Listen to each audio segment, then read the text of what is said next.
ama be about just 5-6 minutes ye be bo ama ye tiefo no ehu ensem a okan ye se be ya ye nyina ye beda ye ho so enti no ye be bo ye president voice no na ye nyina ye tie ye ba from 2020 to 2024 registered voters say na esitie and 2024 in so de akwa akodru ye be di san komo no nyina ye se ha ye elections command center ye ba se say ya.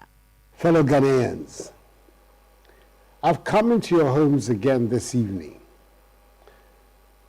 because tomorrow, Saturday, December the 7th, we shall be going to the polls to elect a new President of the Republic and members of the 9th Parliament to run the affairs of the country. 87.9 Since I have come to the end of my constitutionally sanctioned tenure of office as President, as has also the 8th Parliament.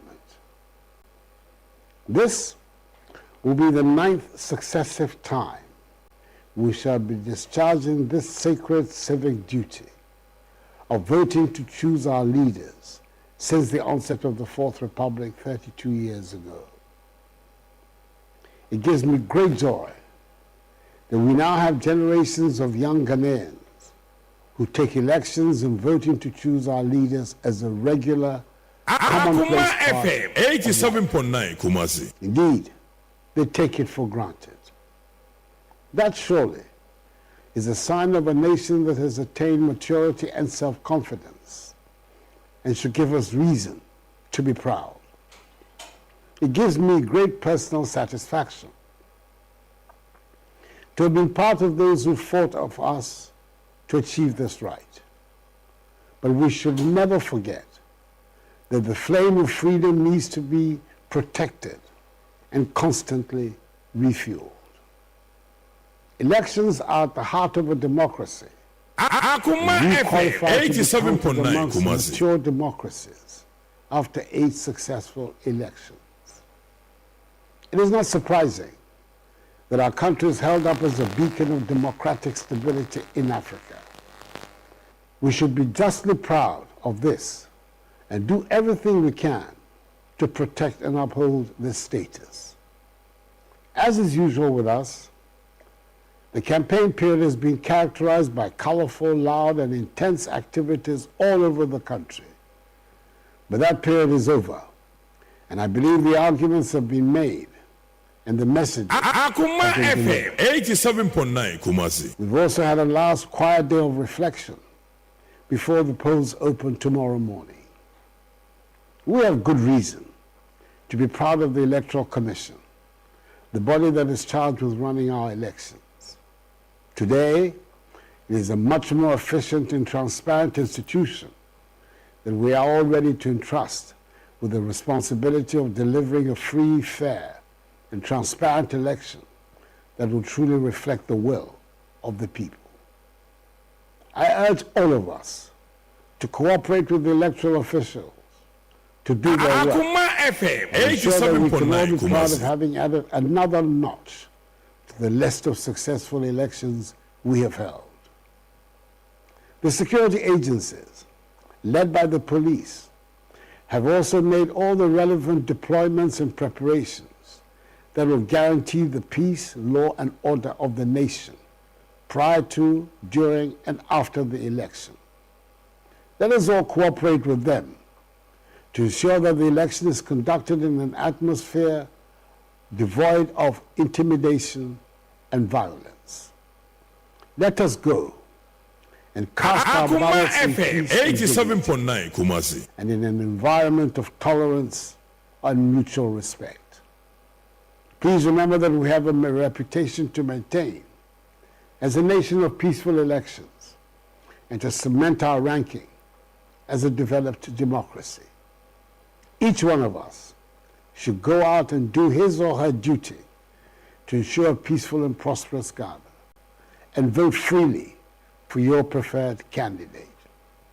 Do this in peace and dignity. It is an individual and collective responsibility. Akoma FM 87.9 Kumasi. You owe it to Ghana and to yourself. I thank you for your attention, and may God bless us all and our homeland Ghana and make her great and strong.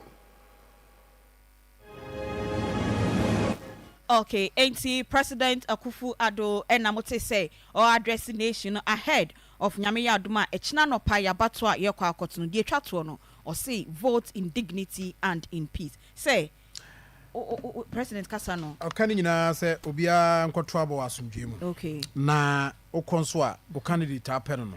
To abama no. Okay. We wan kase to ko benkuma na nifa. Osbe bia wo pe no. Wakasa as a statesman. No in the political colors na asomdwe nso emra. Aha, nti we de wo ni tofa bo no de ti ano no. Me da se so we your fellow Ghanaians number maybe abe last but two bill. Say Christmas oni e be kasa. Na me 31st nso ni akasa. Okay. Ai ebia na sis nso ni akasa. Into the emphasis of 3 fellow Ghanaians bi odem. Nti the mampani kan no say okwa the opposite trouble man to man. All right. Yo Collins Asamoah say obusa say Anita Kufu ha na. Ai onu kwa na kame ya baba yi. Nim say bia we twa camera bi mu ha na. Me just say. Me baba introduce na Collins your prepare. Collins who no Facebook we. Me ma wan kra. On share Facebook na ntibia. Entibia obetene nka na de bia na ka obehu na ka Ghana most beautiful no ne man nam na so ye adwuma media journal o pra cry do elections you be train one mo akwa report sa na ye de ye ti obi aye bibia bi me nka ha say me tight na so ye pia me mama bet na sa na adwuma no enti Anita Akufo, beautiful lady, beauty with brains ono ofin crying wabeka yensa e okumase ayi ni nyina e na eba be ye adwuma no na ni tie na ni adwuma no doso na nso bibisi ye na awia yi ene pese oboyet o chim kakra bi e kire ye mama before so obebo sa we no tofa no mbese mi huzo oba kumase no o share crime campaign ne hade no oba ye oh sa campaign dey say dey yesi omo agyan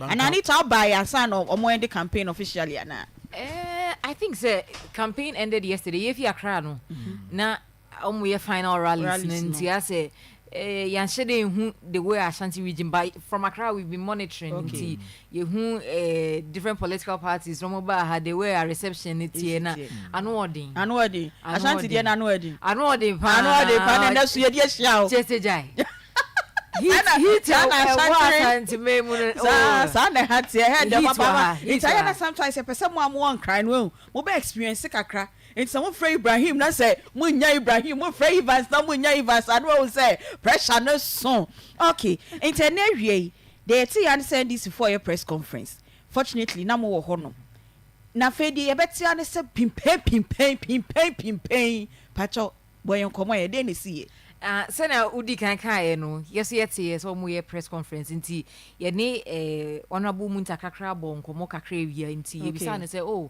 na press conference ya mo ba be then na mo be address because him so ochna no ye koto aba nti no last minute press conference yi de then pa na mwate ana mo ehu a mo pese mo ka ho asem no so about security concerns but mo pese o no be di kan eyi asem ne fi nkrofo mo ne ye be kasa ne num nti ne de ye be ya ye kwa ye be hu say nyombe kani but ono ne obetimi ama ye hint kakra ne say about security nti ye adwe ne say oh ye kwa die mbeka say ye koto abe ye ntu no wasundwe mu ni ade and primarily no that was the whole concern say say oh ye to aban peacefully but major concern ne say allegedly no MPP for asuma 200 military men beefy Accra e dey ba Asante men nti eno anti na no mo ye press conference nti omo chairman Joseph Yamin on na odi nsemi etudwa no ne ye kasa no na no san kire mu say ne how mo kra ne say kasa sa military men ni dey nam no 200 military men you know any number plates okay nti eno san raise a lot of concern em about one no tracy on kra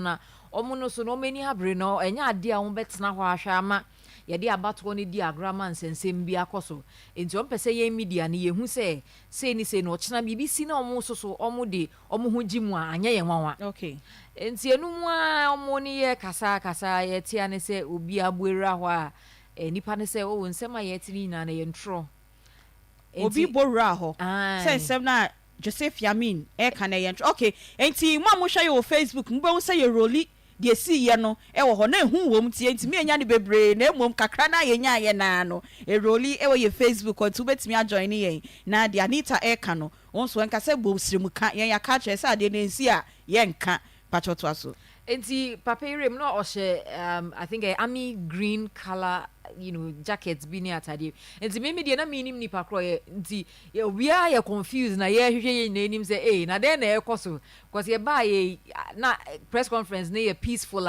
ye tie na nke ye wi sorry na as media people no na ye beti ye na ye de aye aba radio ni TV so tape ba e hu so pia na magu form then the omom we chire na media cameraman ni bi so we chire enti na wo so mu na mu kukuro mu na na ye hu yan say table ni ade one person ai yes na me de me catch me microphone say nya ye de yenjane mu be dwane ampa yenjane enti na se America ene adipie na nipa ba ko pe no timi be yes ano nya ye hu ye no ye ba ko ntimi nim se chire ne de se bi mu be kan ne ho dia but from other media houses ni videos ni bia ye hu no ono ana na opia tables ni ade no nti ye hu ye no okay enti obia ho anka ana obia empra o manchi obia no na me to me nkyere so bi hu kan because ye ya station ye hu o gate na no kakra omo do na no nti happen and there but lucky na it's a video is ya mo hwe ba ya dream ntem say yen record bibi at least mo ya den na mo record e se na se gidigidi na ekosoro na na me chi mi fo ntimi ya be sam em say 8 to 10 seconds bi at least se na enkoye se wo ba na wo kan yanka yesa obo pusi okay at least ne yet me record back me team no at least for evidence sake nti no ne course no the course no ye da se papa panti mo betimi ahwe videos ni nyina e wo ne Facebook Akoma 879 na we hu de Anita omo experience ye na me bi sai abra wo sorry akono e de opportunity na ma ba asantima ntemu o den na mo be ye enti media general yakoye wo election command center yi this year ne pese be different enim sa Akoma mu bu ejuma wa asantima mu hapa na election ni de mo ni abre se mo kan election command center no so ho but ye decided say ye pese ye satellite studio ye betumi afa chrome ye proper studio we dumu ye betna ho nti ende ye be nya correspondent ye nya nkrofo bebre from electoral commission chese be bia no ye ba be set up ye studio e we dum nkrofo bebre betumi pass through ne o medi nkomo na as results ne so be mo chena election ye be koso asantime mu ni nyina no ho ene ye be fa ne fi e de akọ nkranme mu ye main studio ne wonti ye ba asantime mu yamani no and the mabani ye pa become welcome address we there ye welcome most of them be na me see asanzibem there I had there sir but ye nim say about on e be very peaceful and calm and obi a peace nti ye share omo mbekọ akoto abane so ochina obi akoto ya no akofie akotena fie na wuti Akoma na wo hwe TV3 wo hwe Onia TV connect so ho ye affiliate stations ni nyina na ndie information a wo hia bia no ye de be mount no enye wadwen say wo kwa ko create bibi ye pass ndie pese election we no a set record as one of the most peaceful elections in the history of the country. So shall it be. Anita Akufo binia ono nso efi Accra TV3 and na wabeka ye ho e wa Ashanti region say be ya elections command center no ye de be mamu yie Bebia ye de bema mu ye nti ono na mote se ye ne no kasa no na me ka kire mo say 2020 elections na ye call ya nyame ye yadom yesia be hu 2024 elections no se ukọ ye voter register no emu a nipa be 17 million na 2020 omo register ye na emu 52.46% eye ema na emema na ewo mu no enso eye 47.54%. Na yesha regional basis na what say your regions no 16 na regional basis no so no osha regional na ne numbers no edo so pa na ye Greater Accra region omo nam 3.5 million ene bigu etwe na osha Ashanti region na yenso ye 3 million ho na ye de no kuma bi na eda so enti ye nyina ye nam 3 million ho na for 2020 elections no na omo numbers no esakra no ye Northeast region na omonam 295,000 ebi egu etwe last 4 years na voter turnout no 79%. Na mayenhwe 2024 san na ye voter register no enipa ewom no esi eti 18,600,000 774,159 say wutie enti no utimu say I appreciate it pa so 18 million no 774,159 now still Greater Accra region eno any lead with the highest voters only 3,765,303 now Ashanti region and so Aba and also 3,295,274 North East one and almost award the region with the least voters now so Oma appreciate it from almost 295 no at Aba 333,883 Nti Sir John so share 2020 analysis and 2024 analysis now we say ya appreciate pa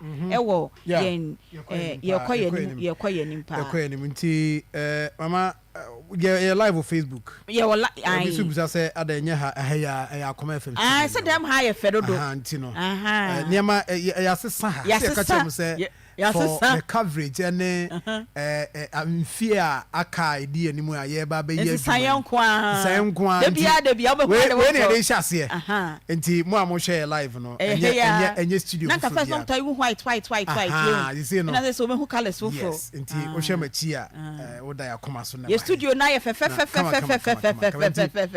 Alabi ma menchi awo Francis ona na ebisa so Francis Alabi di utie pa okay enti Francis ka ya sesa yes. You say now you share 2020 yes 2024 you voter register nti wo sha ye koyanim numbers ne koyan of course said ye on said the tiani say ye wo the entire population and wo ho and ye wo the voter population yes omo a omanye mfie du nwotwe akwanya wo ho say ombetimi register nti ma ebi obi wo ho beka so we ye Ghana population nyina asem ne kada bi ye wo bi a emfie no yesi wo so nya 18 years na e wo se wadwemu da ho so na fe wotimi make your own choice and make an informed decision okay say pacho mamenko ahoma no so na yene Ashanti Regional Director of Electoral Commission yene no ending komo Mr. Osei Insia Director, good evening.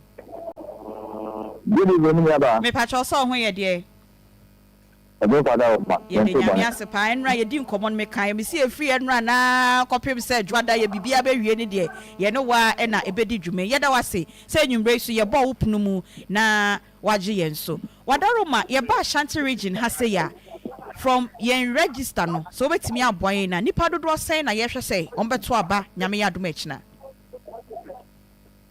medafini Yaba mfe amenfa osona mintia tie for mintia mu na sedo komo so da wa se se nyebia se mami atu na won sa bi sabia akabua na nyebia ya se buka se mintia mo kan ke mintia mo ka nti eni so de mai china odon for do me ya Ashanti region mama mo tia se nipa we hwe nge beto aba ha no 3.2 million about 3.2 na but 3.2 million so baba to about Ashanti region na me adoma china yeah that say na omo parliamentarians no say yen how be bredia from your side your parliamentary candidates no and so saying parliamentary candidates no the kind independent no one abuma 142 na ejina omo 142 na ejina wa Ashanti region 142 and I'm up for 47 seats. 47. 142. Okay. 142. And then my 120 and my 22. 22. Okay. Yeah, that's it. Now, yes, I'm beside you. How ready are we for tomorrow? Sabre materials nobody also mo dispatch ni dia in pacho. Say na my yakodru. Oba ha, and I call office bia wa Ghana da bia. Obo say, ya krado. Sabre amekasa abon so ko na ohwede. Bia eneme na akọ box mu. Bia ti se nyane nyina. Ebi mu kwa hwe nke mu a amati anasa na bi ka de bitu. Nti za be de bia ni wa kankan. Bia wo o se bi centers amadwi e ko za amati ebi mu zo akọ police stations. Nti bet ma ka te se ya ready papa se so do balanya ma e kanapa. ebeko police station akoto aba echina de oba no enyamba yebeko na yakwa akoto aba mo officers any omo mo recruit omo for elections see kasa chebe pa na akoso esanse sometimes aya na omo de nyama bi for mo say na officers ni yese na officers ni yese kasa chebe pa na mo ni omo enya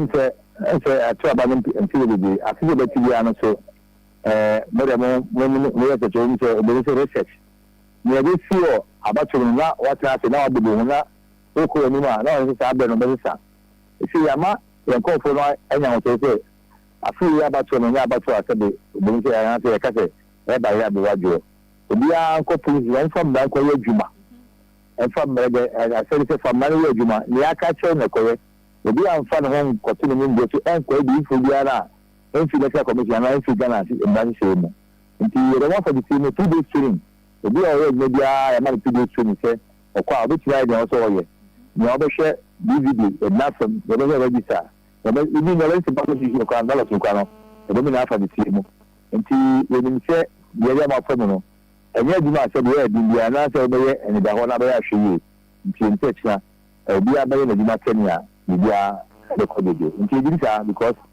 for the trade that we are giving them no we believe say they will do a good work for us na me amekwa akoto mabachina any omo mbekwa akoto mabachina no process no patch of fire from kakra mekwa eden na wo say meye na den na me expect officers no so be demand e free me wo say be ya metimi atoma bana sumdwe mu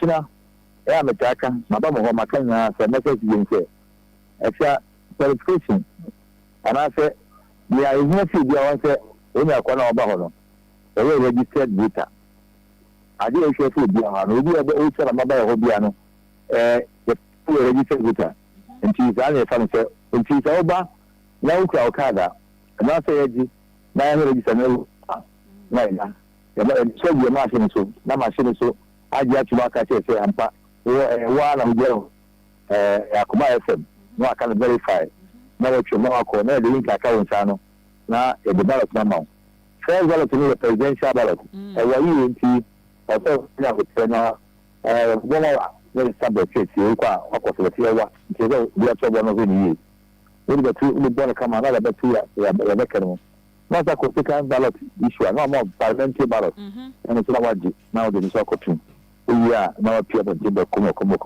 oya wala akono I want to say my make a security zone. Okay. Ni na say you like bi na ko di no. Na ba se ko bi boko. Ba before nti re say wa oba no. Oba ko no say na oba no abi bi antu obi a. Okay. Then otu ya zo say we bre. Na ba ko jana ai ni nya say. Nya ka ni ni bi ka wo na ko ebo no na do shi na so. E bi na say be wa daji and ni na say obi bi na wa shi na mo mun ko campaign. Uncle Yeti na ko fa sama so okay na yetu se ja obon sama no holding ye ba se ka wo na ko ba ke ken so ye bi a o hwe o do ma bi nti nti bi ta kera ba bi ga responsibility okay yeah that's a part director but my final question here special voting no na turnout no at saying na who expect section na dodo na eto abachina no so no turnout no e be saying no tell us where Asante again no 86.5 86.5 but no e pa na bosa because special voting there so na bodi ni le se na pata beto di no ni peku bi a do so be targeted di na ke pe ameflant no so enya hwe nti am ya na kira de ye target is also na 80% na sa beta nti Asante ni say enya 2.6 2.7 afi na enya 80% no nti ni abokai ya bo ho de na mo so mu ka wa boye na ye chete ya ma ba de metwa na at least metwa na enya high channel okay enya 80% and brother at least let it know you pay yo na me say last question but mami fa way FM political parties ni bi na omo allege say ink na obi kwoto aba ye de kan nsa no o ye ya na apepa it means that it me and chese we mato aba na mesia akwa to biem me pa cho ink na ye de kwoto aba no ebedi mre san ansa na etimi afiri mensa ink no mre de ebe che na mum also have so I make very big effort. One should I say yeah to tell about the tenor. This was a bella and then now. Okay. But then I also now the case for over the panel. Okay. I'm we have to question this in that or how to say didn't see now. I'm not ready to papa. And then you do we also and to the quality. I might say the accounts are over Brantana a few and the uncle. Utua, where they can't say it, and the part of talk about Tribune. Because I don't have my own Tribune. And then Utua, and I share about to call about my children, and I choose about trouble and more. Now, yo, yeah, that's Papa director. So when you're Brenda, only Eddie and Como, Sanya, you can't, you know, Yamia much now. The question that would be I was say a sign about how near Beji and Chimuno. You did say about Pnuma, Ube Bien, yet say, so only about and Como. You. Ashanti right now, director, Electoral Commission. Ena yene no edi enkomo no na what is say all confirm yen figures are ye de two dwa e wa ha it means that ya catch am say elections command center ne de bibia ye beka no e da na kwen pepe Ashanti region nipa 3.2 million kakra egu achire ena eba beto abano na parliamentary candidate o ma file na echna ye kwoto omo so aba from the 47 constituencies no e 142 emu 120 eye emema ena 22 eye emma savings o ka say emma ne ya o makoma ni mu ana say 22 no still is I feel say it's okay. And me there say ene wo affirmative action bill no affirmative action bill no me nyan kan mu nyina de but me hope say ebetimi enya quota bi ama no especially with the political parties, you know. I mean, some of the primaries, and you can say, obi contest you more. So, you more unopposed. So, you be contest you more, and they say, oba, and they contest you oba. Mama, I mean, you can say, recent a year corruption index, a buyer, na a share a money mema, a Ghana ha. Why na omu ye corrupt, no? Ebe to just say, a mema ye corrupt, chema. Eti emra so say ye pushi ye mano to that level eba no eye leadership positions na almost so betimi ayi den enya baabi agina eti so me over here me fancy for some time now a man no mo contest ni mu bi die a minimum no die at a point in time ne ka say e man for hwe almost no mu hu omo mobo na bia omo mfa ayi to me nye dey e ma wo that is so competent in kwande a so yes. Competent. Yes. So eti emano wo say yetimi boa na yetimi eden e pushi ma no. Menya impress sa enya de a me mani so sa. Ka me hwe na nke bia nke 60-40 kura no a. Aka ye be fa ne sa but o hwe numbers na say emano de no wo form because you see enya enough. Now nyame adom akina no omo ko akansie. Emano do say ne betimi awini. Eno ni asem no. So muti anye yekura no numbers ne se be ba for baby I mean say me de be si me bo pa metimi aka say obewini ne ya skwa ha say o hwe per history na yes per history when it trend na efija kwa bre yes so on trend no eti eno de ya na easy so betimi aka ne sa ba baby aka no so what is the guarantee so betimi awini so mentimi awini a de kire ne se omo numbers no e be sa ba for mo eti me de me bompa say political parties no ebe capitalize on affirmative action bill no sorry affirmative action law no na enei quota bi ho a omuntwa mama no okay mama me ntimi ntwen I can't wait say yebehu oba say oye odi Ghana so nyame mre America for new opportunity ne ba o mentimi utilize me pese me hu say oba so edi Ghana so ne yenhwade yo meba Sir John ho ama Sir John enso edi na dwenkyerɛ edi afa emema no ene emma no na elections command center yi enuanom bi ne adofo bi na sponsor yen support yen ema ye di dwumadie edi abremo eye grow fine herbal tonic ye de yato ne din say Dr. Menses say wonum grow fine now your ba now Menses no emma yi a ebesiesie no edi amount afei so say wonya infections ahodo bi a kopɛ grow fine na enom won sataye otitriti untimi enna so ye adwuma kakra bia na wa bra ni nyina na kyese how ebi ewo nipadua ni mu kope grow fine herbal tonic ni bi na enom obenya bi ewo pharmacy herbal ena herbal shops ewo Ghana ha ba bia omo van nso ade nam kromu a omo boni de grow fine wo hia bia na wato bi na wanom yaye natural cocoa ya ena yede aye grow fine no ubenya bi wo misty herbal or kejetia imrom ubenya bi wo apidank smart herbal ena PFA pharmacy Colinac herbal eno so ubenya bi ewo Hawkins Walk herbal ewo Encrime o pedodo etu a na wa frɛ 0244 596532 0244 596532 eye grow fine ena Anchor Aviation College enso eboye Anchor Aviation and Professional College enso eboye amyede Elections Command Center yen coverage e de ebro upese onya nimde e travel and tourism mu airport operations and passenger handling cabin crew and air hostess ena health and safety management enwa ene Anchor Aviation and Professional College uko school na ubesua de afe baako na why 3 months practical attachment uhia na ma padwuma e de ama o pese o tu kwan na akoye adwuma wo no so mbeboa ama wetu kwan akoye wo wasi certificate ibi ana say higher qualifications HNDB ana degree bi na wo say de okosua na mua ntu pese osua we na wo de kɔ wani mu abrabo ma na wakoho o main campus no e wo West Vijay Takrade oni Dr. Amwa clinic no e na edi enhwanimu e na enkrai o distance learning center e wo Joylink travel consult wa e wo Domi born again afei so ntimi nkonkran ntimi nkotakrade na memi wo Kumasi na nso pese misua de a ye no so omo online options ni bi e wo ho registration forms no e 300 Ghana cedis oba Akoma FM ye front desk a ubenya bi 15 December ya na registration deadline no aba na wieye frɛ omo e wo 0244 886929 0244 886929 and 0200 132746 Anchor Aviation and Professional College and a Divine Hope Herbal Center and so at the Otria Herbal Powder Eddie Aba Otria Herbal Powder etu eyarewa asibebre so usisi ya oya ewo ema ene emema mu wakwa akọ rato kro bi mu ana wakọ fadua bi ayemfa na wakwa akwa pacha dey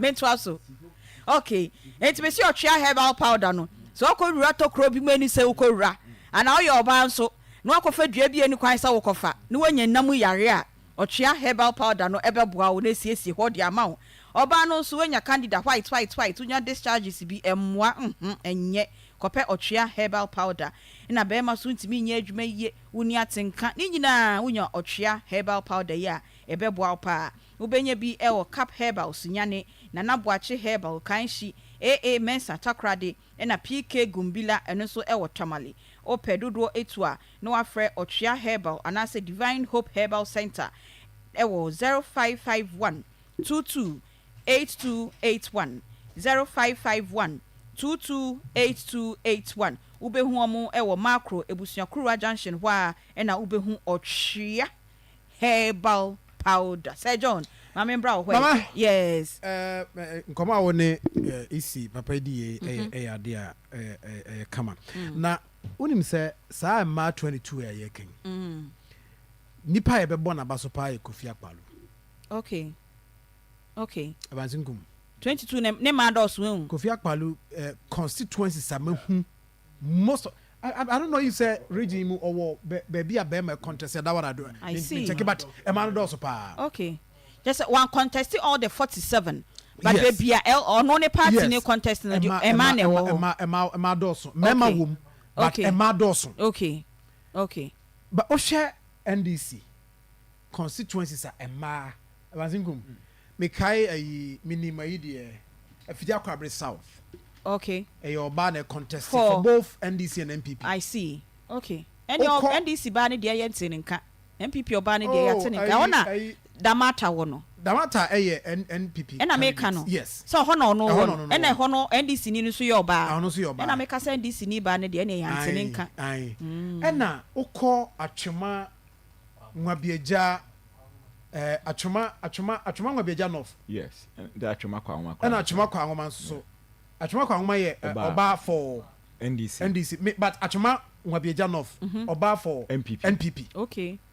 And Now- the South, South. South mum. Yeah, Yes, South mum na ye oba for NPP.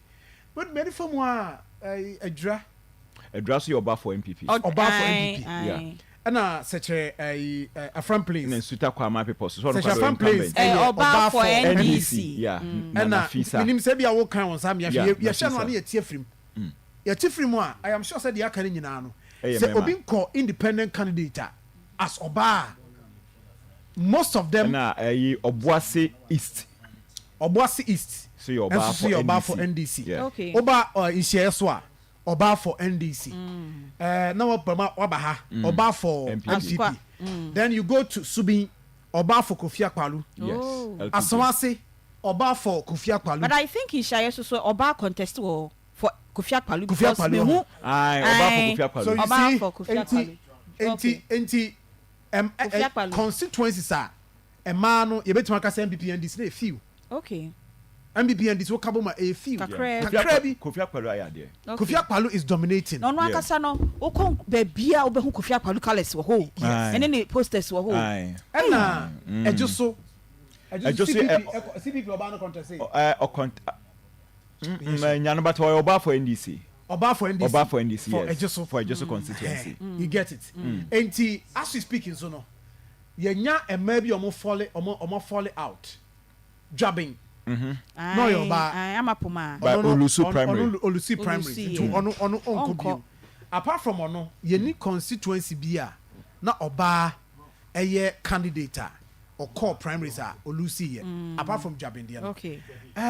Me try to look at other areas, but me shemwa fa hakod na me chire obesi 90 people there be apart from NPP in NPP Oba or core contest Olusi here ano ye incumbent Jabbing. Yes.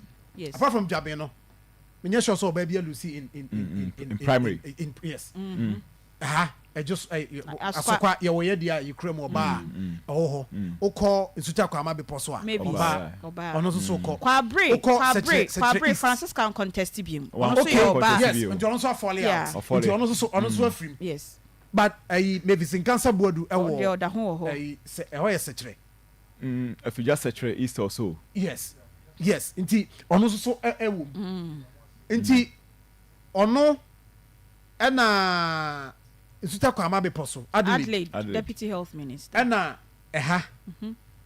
nti so far 3 ana ena omo ye incumbent a omo kobio so omo win a na so omo sign a return apart from no yenya afija Kwabre south yenya Achomangwa Beja south ena I think say 2 year for Emma in NPP there be a koka ho no oh yeah Afija Kwabre south my can was and I'm back at Achomangwa Beja south yeah. So these are Emma almost so ebamu and these are the it strong means votes. that these are the minus 2 plus 2 yes nti if say omo no cry to me we ni beka incumbent man no ho na at least we still have our 5 now yes omo the ama okay maybe minim areas are NDC candidates a man contesting strong Drobonso Drobonso is strong for NDC strong, but the MPP candidate no I think honestly is strong to oba shipa share political and I say election trend in India then now person conclude say Obano is likely to win because NDC is strong gifting Doma or a constituency address it to do say and we drop on such a front place constituency I'm told the gift is also making a lot of this also a winner then ebia you come at least you 7 from a shot in so no very strong yeah ono so make inroad said ye kan nti e ma no yenya bi ka ho e wa Ashanti region ha nkeye because minus 2 plus 2 ni there you betima ka say all these constituencies no MPP strong yes minus 2 plus 2 so 5 na betimi ameki nti ke bi ka ho a nkeye but 22 is okay going forward no na discussion na wo ho ne say nka seat ni bi wo ho a but no be din say man contesting omo ye bi okay was it 2020 primaries omo call no So okay, what happened here? And you were independent candidate PM one. Nti say oh yeah no na one party no antena see ye anwene ho amoma hu adwempo na.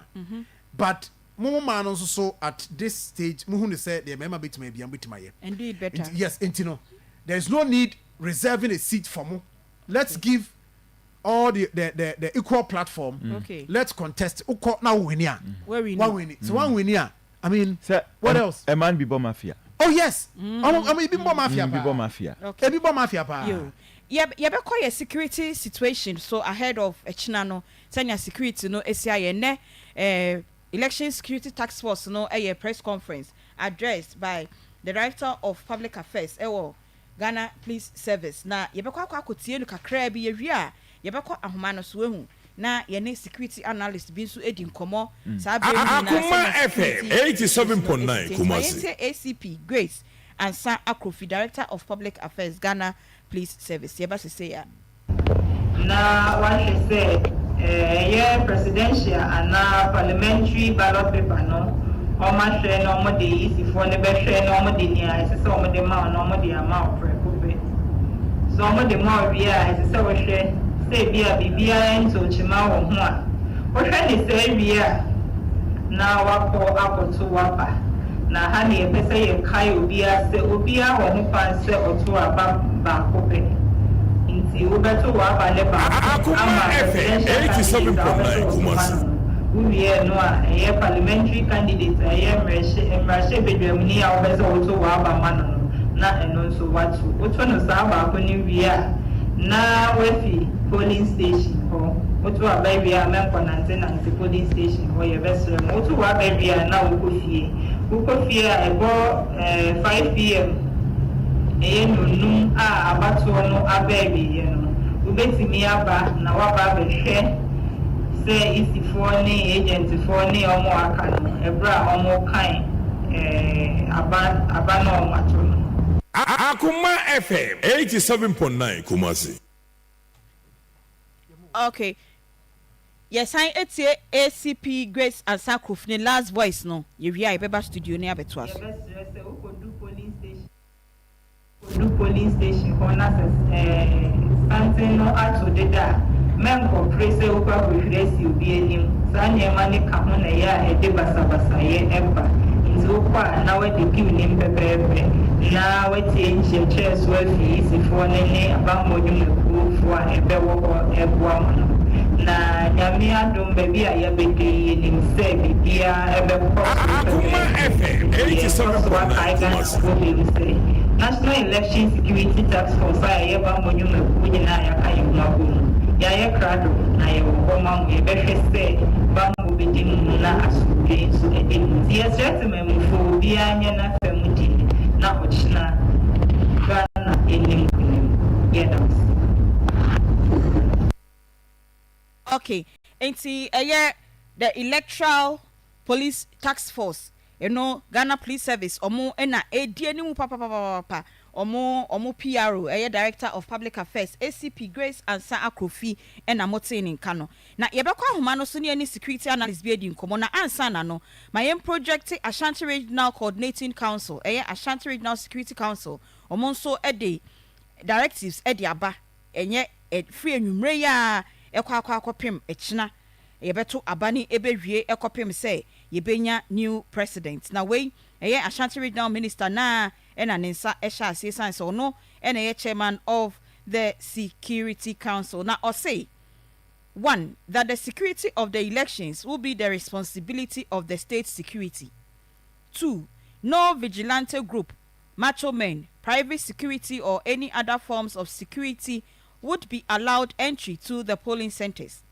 That no motorcycles will be allowed in and around the polling stations.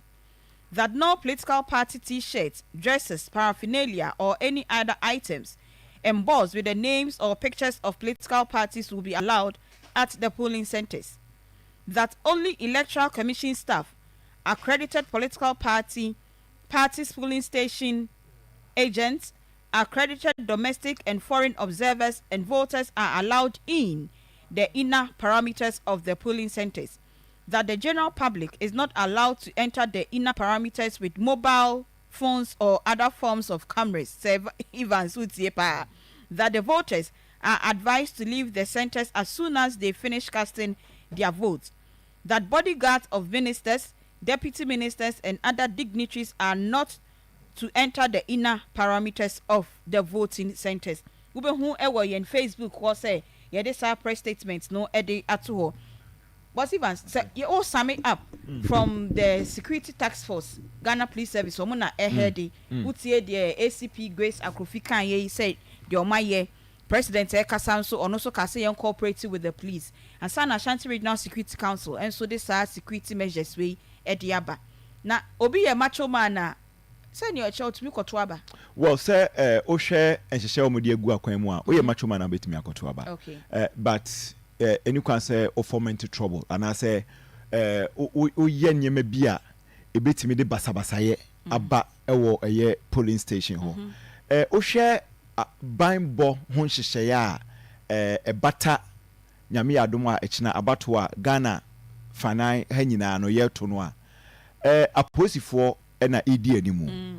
Of course obekọ some of the polling stations no obehu se bia fire service for ho ni nyina ba under interior na ye say interior ministry omo na omo hwe se bibia ebekọ so kama asoja for the krata ba bonten se enya de se yebehu omo wo centers no se koba se ehun behia so mbeba ho a omama ye ahu kwan a ebefa so ama omo aba ho e wo se mpanifo a omo eye soja pani aposi pani omo kasa no mo fra omo sanhye krata bi ase se yen na ye se ye frɛ mo se mo mra na mbeboa ye enti eba ne saade a na ne omo aba eno no on condition se basabasa ye bi esi abro aposifo no ahoden so like say hu omo wo centers what say their previous elections ye be kona okay sene nyame adom akina ene ne mo maka kire ne de ye mpese be hu sojafo ananye say ye hwe ne mse be hu sojafo wo any of the centers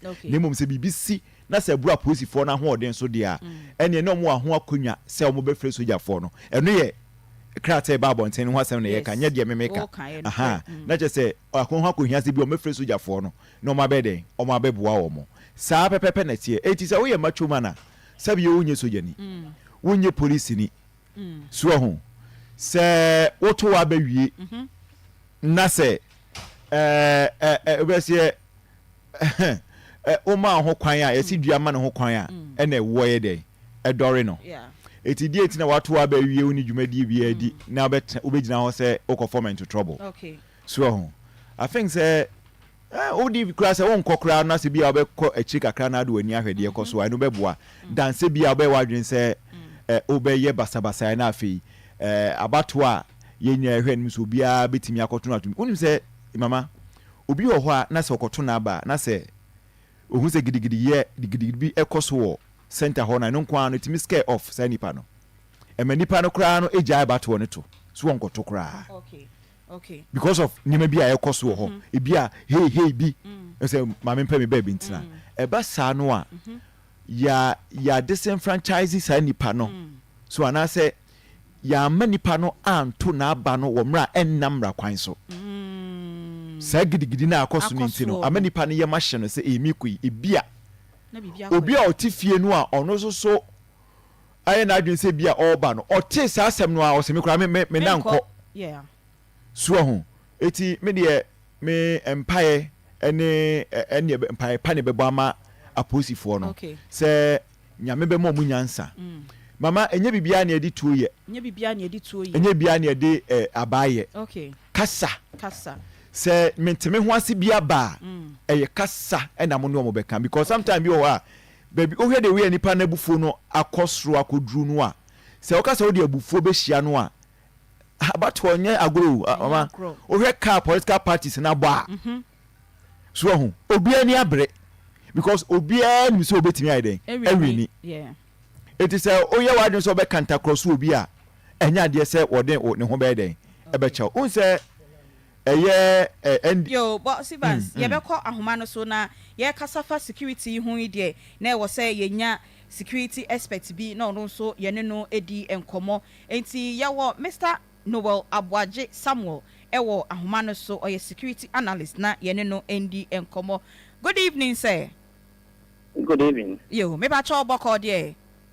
Nyame adom boko. Ye de nyame asepa. Ma ye hyasie emfi ebra ye share electoral process nyina se campaign ne special voting the course ni nyina from where you sit as a security analyst no. Obafa ne say sign na ye security no esi aye ansane akochina die mu kra. I mean first akwanya we na mentia obi bia o monitor na otie mu fidikese so it's true and say okay, a quiet first to election I started from 92 to date. I mean, you throw a ban. The woman will be now acquire more knowledge, and before you say no, as compared to previous elections, now you know, as a way no means to America say a yekakra, okay, a yekakra. Yeda sepa. Na last time I had to abano. Yehun sena military deployment no edo so pa na kofa fansen sembebre e de baye ye be special voting no Ghana Armed Forces issue statement say omo deploy omo officers no omo nko centers bia this time round ye the main elections no mu echna no so no omo atro and say omo be deploy omo members de nanso omo nko centers they will be on standby na omo reinforce if there is a need say na wo assess sa decision here a Ghana Armed Forces in Penyufo Akano.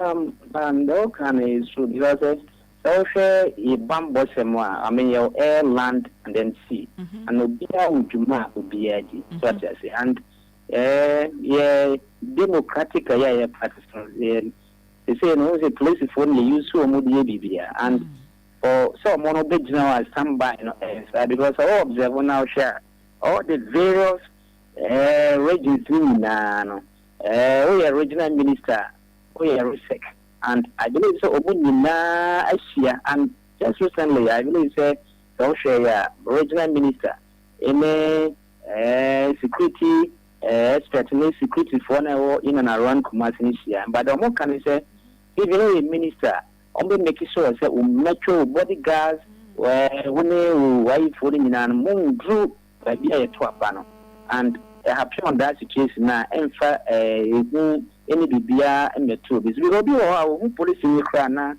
near Washington so with the metro and begin say both regional ministers no meetings no more issues directives no I believe it's a bit boama election you know fairness and I say equity na ye peno a bear come and me bonfire say a bear happy on that situation say me boane start election I mean ever bibia be koso sa pepepe e de amai na what are you expecting from police officers no so na omo de akwanya no wo say ombe mane stations no e dan na wo say omo so eye na omo hunahuna omo ba beto aba no kra remember and na da bia say fra mechanism in security no say means fra mechanism we nyankopon fra and ho indi say maybe I form why and can mean person a day political affiliation the room. To be away and keeping in if I was a ye should be our fata. And then I mean muzzle and I said Cassiani Nipomu do type of a fine and intelligence. And said the year is if also I share I mean community police and that's an you know.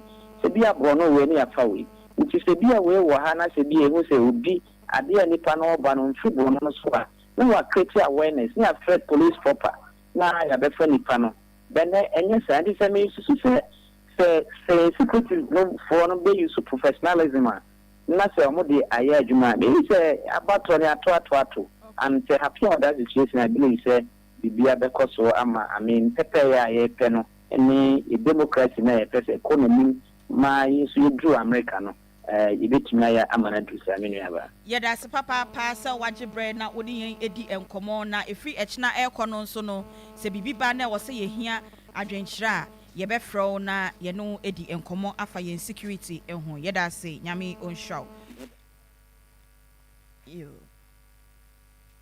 Mr. Noel Abwaji Samuel or security analyst or no and I'm not saying say ye ni ono so airborne komono nana say Evans kasa na ansa na no ye nya panyi pa ba kwa enkomo ni nyina ye no na ebebo Professor Samuel Edu Jemfi or Vice Dean Faculty of Social Sciences KNUST wabo bill pa and so political analysis say musa ne de o sign no ho a pono ba enye ye prof good evening mini aba pacho ho ye de ho ye pa ye de nyame ase pa na eda ase nti mami nhira ye da ase se ne weja prof no so wa ba be ka ko oye kra ne me aba nko ye no wa ba we hu ye de nante bom mo nante bom na ne oba akoma mu nsam so aya ne mbe ne da ko be sha da to nsa frɛ mu mi na ma ade na mari seminar pacho say o ya da ne meeting we mari seminar enti da ko beto nsa frɛ mu mienu na ma ba na mo ne ya be bon ko ebi wo ho no ma ya na osisa nkomo we de osan ka me ma papa ne beka enti da ko ye be hye da afro na wa ba be bo san nkomo no e de amaye enti invite abrante nso abetene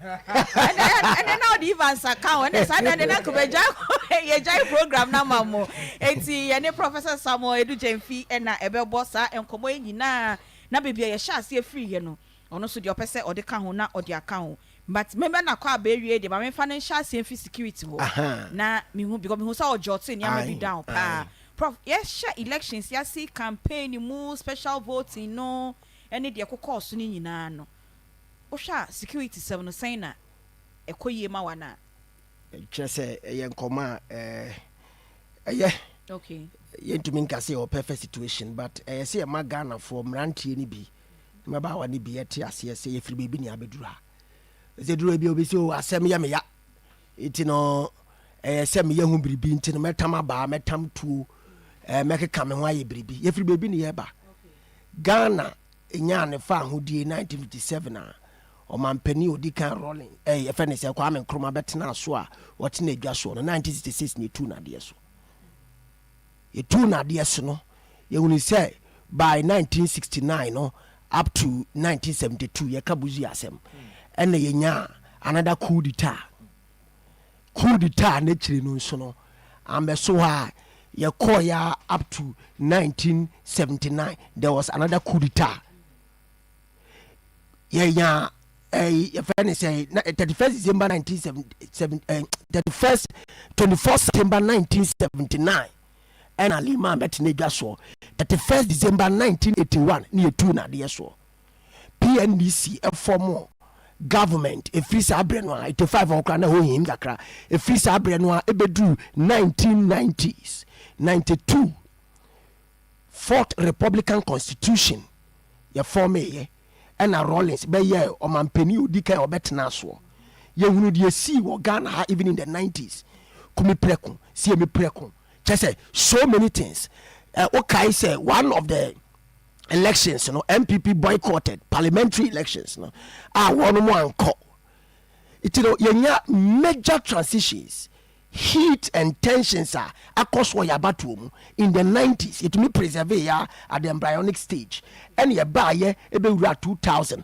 power a shift here openia farijan e bon ho modern what to normal organize normal ni ade so we talk about security it also starts from how otitrenia or man election as a referee so conducted so security also starts from there because edumedia afarijendi I will say ne ubu component hwenra uni say what can be near preserve Ghana's democracy okay it is a chadia esi a chopenia farijambi esa say kwaya no faso dan wedi no na both MPP ni NDC empenasem it is very crucial say na yekoto abachina no and you say both MPP ni NDC on pe mamenasem and this a party ba kokura penasem because I saw them mra no ye adwuma fenkem ojina obo oni che no hwe said the mra no ya hye no a otumi preserve the sanctity of the commission and the office no a we've scored almost 90%. Okay. In terms of the peace we want. Okay.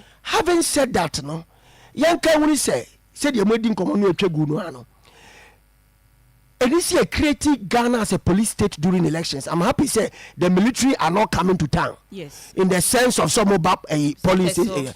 External aggressions because so and as a miscreants be person omudi tuo edu right borders because omuni say ya to aba be any hwe chia e so omchi omudi omuduma. Okay. So for the sake of regional security, national security, yes, so the agro. So if the military would have to join immigration and any other force at our frontiers, it is 100% welcome. I see a say nipa bonphobia and yes, Ghana for to abantino, or also the Musioni Bonibi Bekayen.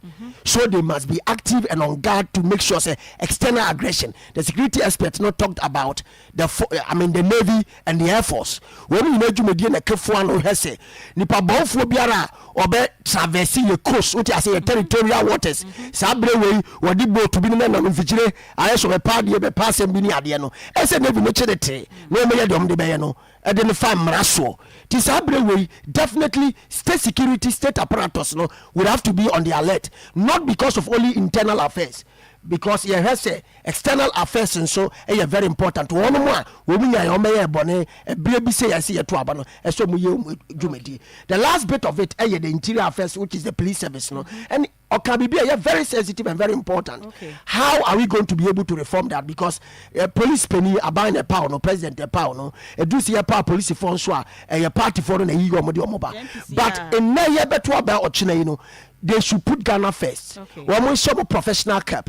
No one has said Ghana's interest and a bear adiome parody against all or say the bear you bring greater results and outcome during the day. Okay, Prof. This is a statement from the Ministry of Interior. All right. Almost so much closely in land borders. Okay. From Ekopim the 8th December 2024. Wow. Which is Sunday. Okay. The Kopim see a trouble na we no. See a trouble we or china. Ade chia and the obetima as we speak. That is the directive. Okay, a lot na no che saying. Omoka yen borders say yes so. But in so the na prophet can say ka yen navy minim the entire ministry no eyi. Yes, I don't know but okay.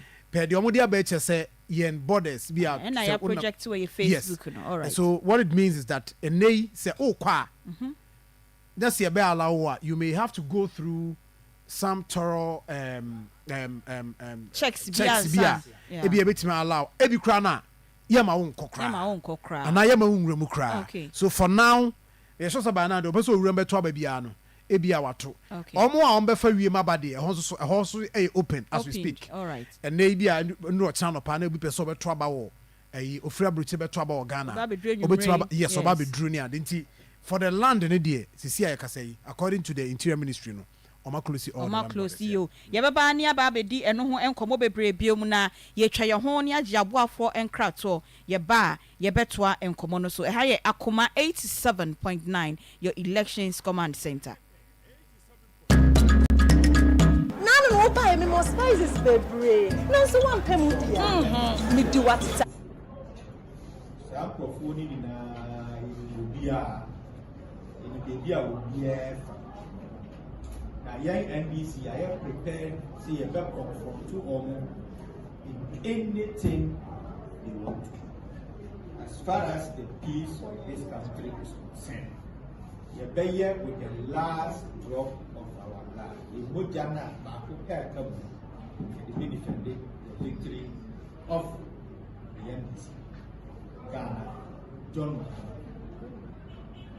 in this coming election. Anuti, ya kachire IGP. Say election no gina IGP so.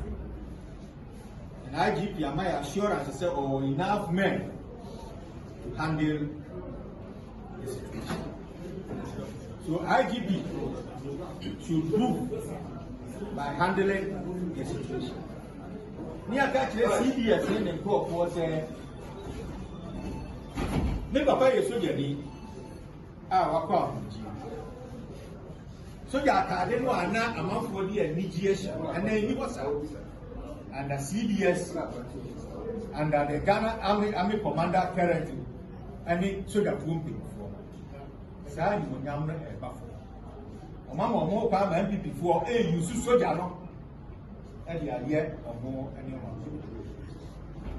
So what China sumbiye ni o man mu a so that for pay o kwaje no 15 eni ho ani to o mun sori nyina no mun make sure say Omo men we nim omo na wo form boy here. Nemo. If we be aye to family. But if they fail to do that, now before to feel said omo wo for we do me match na.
Yeah, if we are done on it, it will throw. And then echo. Okay. You know who bought my.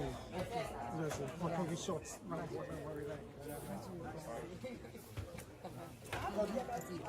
Acho, Benedict, media.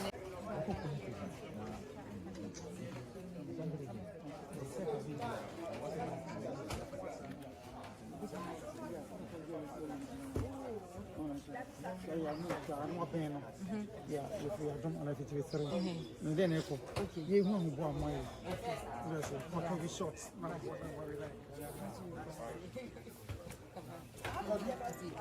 Macho, Benedict, media.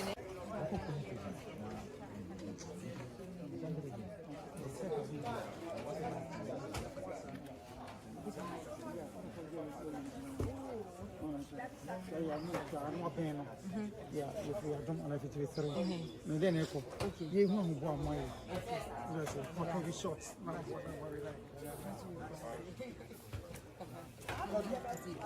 Macho, Benedict, media.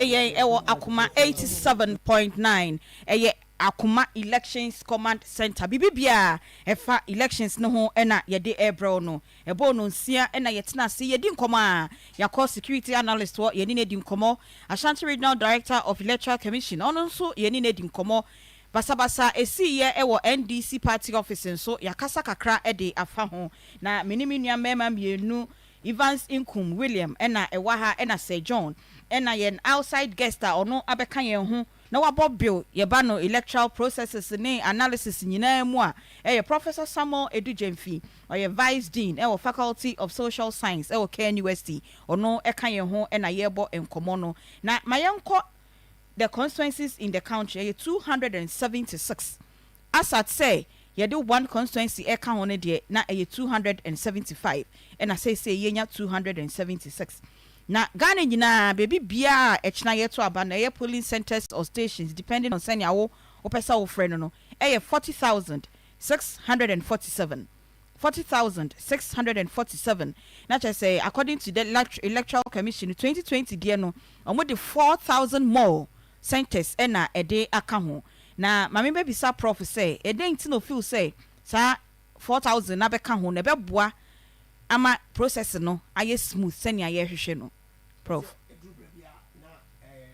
bia ye to aba no bia bebre no ya na ohwe register no atumi ye swelled and I say ye bebre you know e chichemu a ne ma yenya more polling centers and as stations a eboa e ma bato no so ye facilitated in term am yetumi kono ntem etumi wi ntem na so ohwe yenum nyina no ne ye hwese said ye hunu 2012 and they see another yenya two court case me boa yes o se nkoma ye di nyina na polling stations nkomo the course o polling stations no polling centers bi anko for koto aba no ho na adwuma ni nyina echina na ebi nso kire se ahaye nso ubetumi edi adwuma no kroje na so ebi akọ na nim na biribi nso da ne wo kwam itino ebi argue say party for no enka womu etumi equality omu bibia within sa a year tentatively no bra womu twen Electoral Commission say obetumi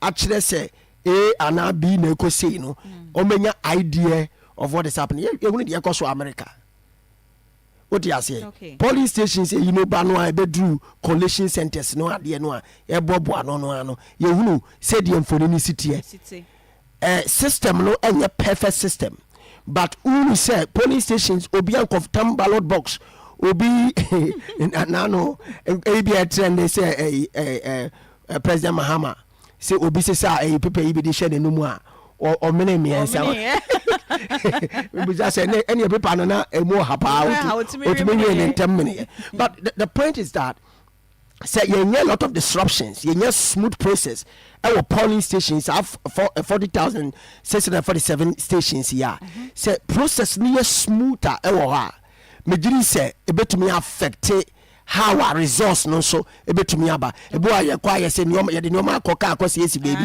ye say you start on time say ebi kopon later than the usual time it means so many things etumi emma esachira process no e me outcome no because from the start no from the polling station or centers level no ya na nya challenges so you to me smooth process in these stations no and centers no me jiri say e be affect the time of call of the election no e be affect bra yeah announce various constituencies near there no even up to the call of the presidential election no it's I'm certain say electoral commission no across the T's are dotting the I's I the right inflection I the right punctuations me jiri say or channel a smooth process will affect the outcome of whatever will come at the end of the day. Hona sentence one no yehwe TV say abra na yebo commercial no yeko Nkwanta South omo dispatch electoral materials you who say esumo ho na omo so flashlight ne car lights na say ye increase your polling stations ni ye to aba ni wie ntem na edru time aye be kan na say esum kebi wo ho no ma and so by how go for the bedin komo said ye mo akra ko wa fo ikra mo the bedin komo ade ne ye kan aba ye dum kanea at the dying embers say ato abewi a ye be kan process na kanea dum it me jiri say ECG for ntias yes omo so dwumedie anamwa omo that's why ECG wo omo ntias yes omo dwumedie e ka security no right. Also, so when we are discussing security we only limit it to police and but there are state actors say so any state agencies omo play role what you say baby akania will be no there's a tendency say for snatching for bags can e be ha e betumi reduce the intensity of that crime in that area. The same thing. You have to abawie during the daylight. Na jo ye be kan no can you do more? It allows for many things. Okay. What you say? Set glitches no e to me disrupt the process no. And you say ECG for a set it up. Now omoni omon krabata nyina e so me do omuduma. Yeah, that's a power prof. My member say John ho say sentence na ye increase enough to make this process smoother now. Yes, commission no say enough because commission no we share almost statement we issue now na threshold o mo de to ho na ebi mo emiti nti bi ho mo close bi e de kokan bi ho because o share numbers no na edu ba bi na o mo hunu say ema adwuma no ye den dodo e de ma wo mo they say almost say around 500 is it 500? Yes, what? 500 per that's what they want to per police station. Okay, I was say it drew was say be ya one was a commission no na o ma dwene mu no na komo share no mu sen ka afia ba na ye beto no ka by 3 p.m. na kia to aba na wie enye CI no de call na entimi and go through the process of parliament that is inti na ni nyina ka measures so mu put in place say ye increase number of polling stations now number of voters are a war polling station hono by 3 they no be at na o ma to aba na wie I think that some step way o ma taking here I am sure say ye koye ni mu no in our next election by that time na CI no ye dey call they was say ye correct ni nyina na correct because CI we na koye no dey because ye consider the man no the Ghana card issue and the ban be consider senka no ye timi di hu nkomo yie emi ehu se nipa a wo mo hia bi no o mo nsaka because the contention and be no mo de ban say also o man the sole source of identity e ban sa obi o ha wo ni bi nti obeye den wotimi register I am sure say by 2028 no a ye be ko Ghana ye be ko next election no na ya yes ani many e ba sa I am sure say numbers no kra no police station numbers be abeka ho okay so that any pair to about ho no be ba form and no by 3 p.m. you see ya to awia na yatimi ato awia na nipa be 200 and 250 aya to awia prof made a good point that say ye increase na ye hwe areas ye de ko no because social commission no dey am kan almost see areas be also mo closing it down because of access to the area nti ahemfo no be dey buy ebi ho na either music and dissect na dey abase ha kɔ no edin nti munye ebi wo ho a omo statement on omo si bi wo ho a omo close di akoka bi ho omo di bi akoka akotutu bi so all because ye were conditions bi a e wo se a meeting police station meeting ebi ye security ebi wo ho a ye say ha de udi ema no ma bɔ ma wa ha nti ahemfo na de akɔsɛ sa police station we munyi free ha okay nti the best thing is the ombeyi e de akɔka bi ho no more increase maybe the security at that area nti me gidi yesi ye kɔ ani mu no ye bedru hɔ a ɛwɔ se ye ten number no so na ye timi to aba no ntem na ye kɔ anim but say ye de kɔ ba bi a hɔ so accessibility ye ɛyɛ challenger ɛhɔ no I think that ye kɔ anim so commission be hwɛ na ɔmo ne assemblies ahodo ɛwɔ hɔ no adi ho nkɔmɔ sɛ community we minim sɛ areas bi wɔ hɔ a amanfo twa kwan na kɔto aba wokɔ villages na ebi mu twa nsuo ebi mu twa nsuo ɛna kɔkɔto aba nti saa nkurɔfoɔ no yɛbɛyɛ ɔmo dɛn nti me hwɛ no mu sɛ numbers no yɛkɔ no bɛkɔ so akɔ last year there was around 33,000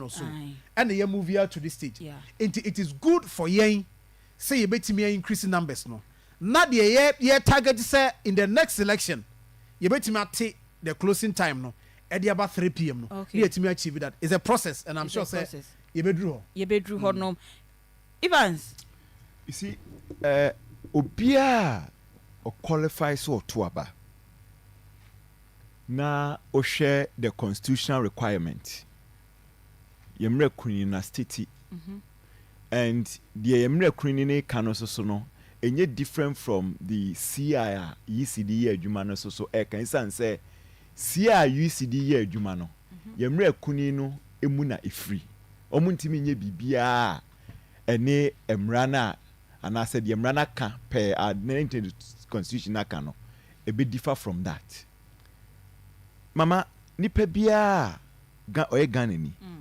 a o sefata so to aba no eni kwanse bibia timi di nine no yeah abato no de enye force nipa ne qualify na so obeto de a eni kwanse bibia timi esi ne kwan nemu mabato enye force yes untimi show be secretary so on debi nipa no e chan bato mo kotu obi pa obeto obi pa wonto obi anhyew obi wo ho ani gidie kra o se ye nto aba nemu no for me de me hu ne say abato eye an opportunity e wo say utimi e de che wadwen NCC for kra say good citizen must vote yes duties of obi wo ho beka say privilege obi ka say privilege a enyam from so okay but oka privilege a obi so nti ase yi different etimi de meka say your opportunity okay nemum se nipa no wo pepa so beto na aba na sa kwansidie bi ebetware mu die a na ne nipa na ni yi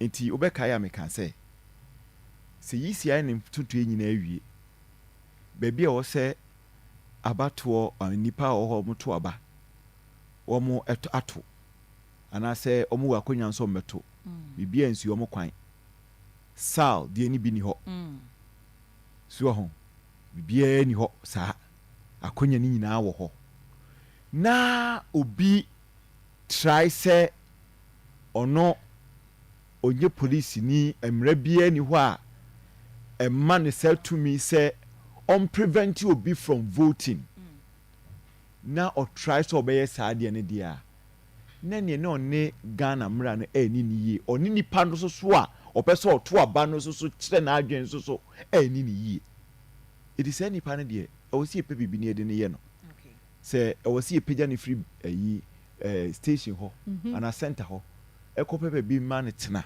na ye to aba ne wi a ye gyan kwa ma na kofi a na yetiawa me das papa William Evans Inkum ena ono so eche na dwen no na afei me yanko the presidential candidate no eho and so recently yema me enye no efri mu no na ka presidential candidate no 13 na out of the 13 on the ballot paper no emu 9 ewo political parties ena emu 4 independent candidate na say ena on the ballot paper no nyame ya adoma echina ukọ na se officers na di mawa omo apia wo so enti nyame na medi obi bedi kan mepoma cho send omo si wo paper no so no ena mebobo edi amount no Dr. Mahmoud Baumia NPP oye number 1 Mr. Daniel Augustus Latte Junior GCPP otoso mienu late Ekwadonko oda ho a ewo so otoso miensa na emom yese ukọ a oto abane ma na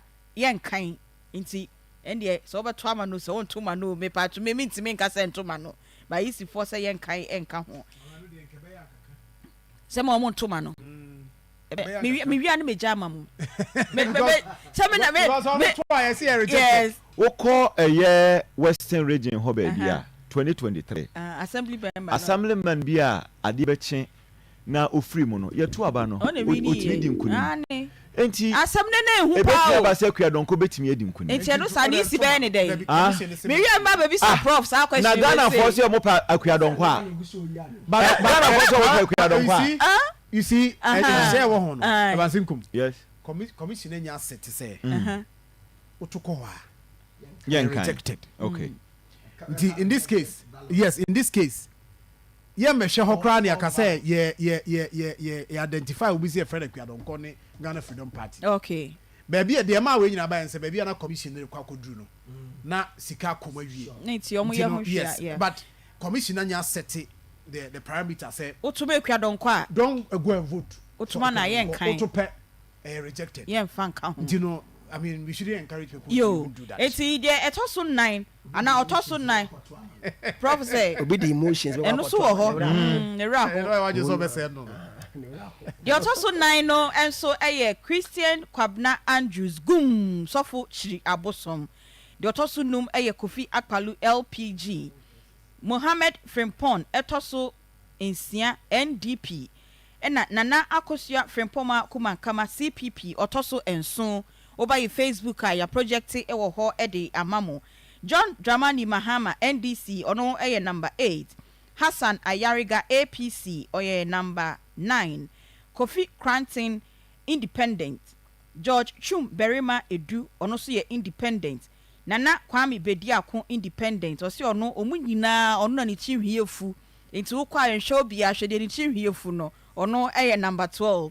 ena Alan John Kojoche Martin ono so ye independent otoso du miensa mami baby sa prof say sa enipa du nu 12 du mienu ya he say ye ekwadonko mami ekwadonko won ka hui say o assess omo visibility during the campaigning period na ohamo na say they just wanted to be on the paper but eba campaign ayehu okay ntino the dika say hwe political parties why they are formed okay it's in the political parties or you form more di mini political power no form government but so many to me almost serve as opposition or pressure group almost he say abanya or tedua so dwumedia wodie no omo so bedi hu komo bi opekro no omo ebedi nkita ho ahwe se di omu si bu man no ne ade no ekoyi na se nkoyi no wo mo adwenkyere ene kwan omo fa so mo pushi aban no se aban no beye de ebebo manfo no se ene omo alternative policies omo se ka aban no efa so e de bu oman no ho bra ebebo no sa party it doesn't matter the size se ne nkomodie no okoso di was even in opposition so oni aban mu kura no eduro bia aban no a oteso no ana de owotumi no otumi tie omo nkomoni bi no de akowura ne tutuye mu otumi tie no nkomoni bi na wafa bi no wa brand ne foforo de said de ono ane de no de boa omanfo no so no matter how the outlook is no say de sim no mo nei no wo mo hu hia okay makasa no eba na battle mu angasa no a ese ebisa say contribution be no mo make to the outcome of the election no the first thing they say ya dia Ghana you take issue political serious I say ye din komofa o manfo mpuntu o manfo asetena ho ene kwa ye pese nipa no a wo pese obedi ade no etumi tutu o man no a nka say ye presidential debate na presidential debate no kura no a ye no ye hwe atumi sole so ye say bia nipa be miensa na out of the political parties no ena embe ye debate no out of this debate no so mo ideas a e be free for mo aba questions o mo bisa ni ade no ye betumi asese semusa obo se di obedi nkonim no na make I say oh steely ideas but not all pick ideas because ideas no be rob on him or on her no matter the candidate to be winning it's so process no of say the AG or the can form no now one more participation through policy alternatives adwenkyera efa wo man ni sie ho o man ni kyekere ho emu nkoma wo mu di bi no eboa but yem bisa say de obisa ye no ano saadi we koso wo mo presence ye fili ye wo mo nkomodie no eto asomu ebi get to openi ba homia ne openi mahama. These are the key actors in the race no ebi koduru omo a wo mo afa bi dia to omu kotodwemu da chi bia no so omu ba kunya tumi no a obetumi dia kwa na me bisa Sir John say yenhwe say obetumi asearch ne yenhwe specifics about percentage wise no how omu betumi affect the election outcome no adetra make us na our franto free MPP mu na pie ya guzita no mo breso bra obetete wo mo ho other groups kuredu ajima rollins no so along the lines so obetete wo mo ho ne ade senti free mu nketenkete no ya na party sakesie wedi na de ye wo no but you go to the polls regionally no percentage wise no say na sa parties yo munya ya ka wo national vote no bemu a in terms of numbers you saying percentage wise no you saying o metumi force election to a runoff and now say o betumi a play role ama party ba ku bi enya opportunity against the other mejiri say John betumi ama figures no baba we me the 2016 dia no 2020 dia no but 2016 dia no o share Papa Kwasindiuma he did 0.99%, not even 1% crime. Green Street 0.24%, and Edward Mahama 0.21%. Yama Mikrondu Admiral Rollins 0.16%, and there is another one. And we Joy. Joy, yes, Joy. Yes, honestly, 0.15. In Tisosha, will be an Hokronia 1%. Na baby me pese papa ibetima hye the yenya runoff, right? I think that another boy sure yenya runoff sure me started from 2008 okay 208 you know yen share candidate anom wo ho 2008 prof uji prof miss for yen fa Papa Kwasindium, right? Yenya runoff. There was a candidate onya over 1%, okay, which is Papa Kwasindium, onya 1.32%. I see. And Edward Mahama nya 0.86%. Meaning that Osha 2008 early 2012 Edward Mahama did well in 2008. I appreciate it, right? This is election leading to the runoff. Right. Runoff. The main election ankasa Yes. no. Right. And yeboa I also nya Joy sunya 0.22%. Omo maka no de no ye nketenkete a eno so ho. Enti year na yenya runoff 2008 no.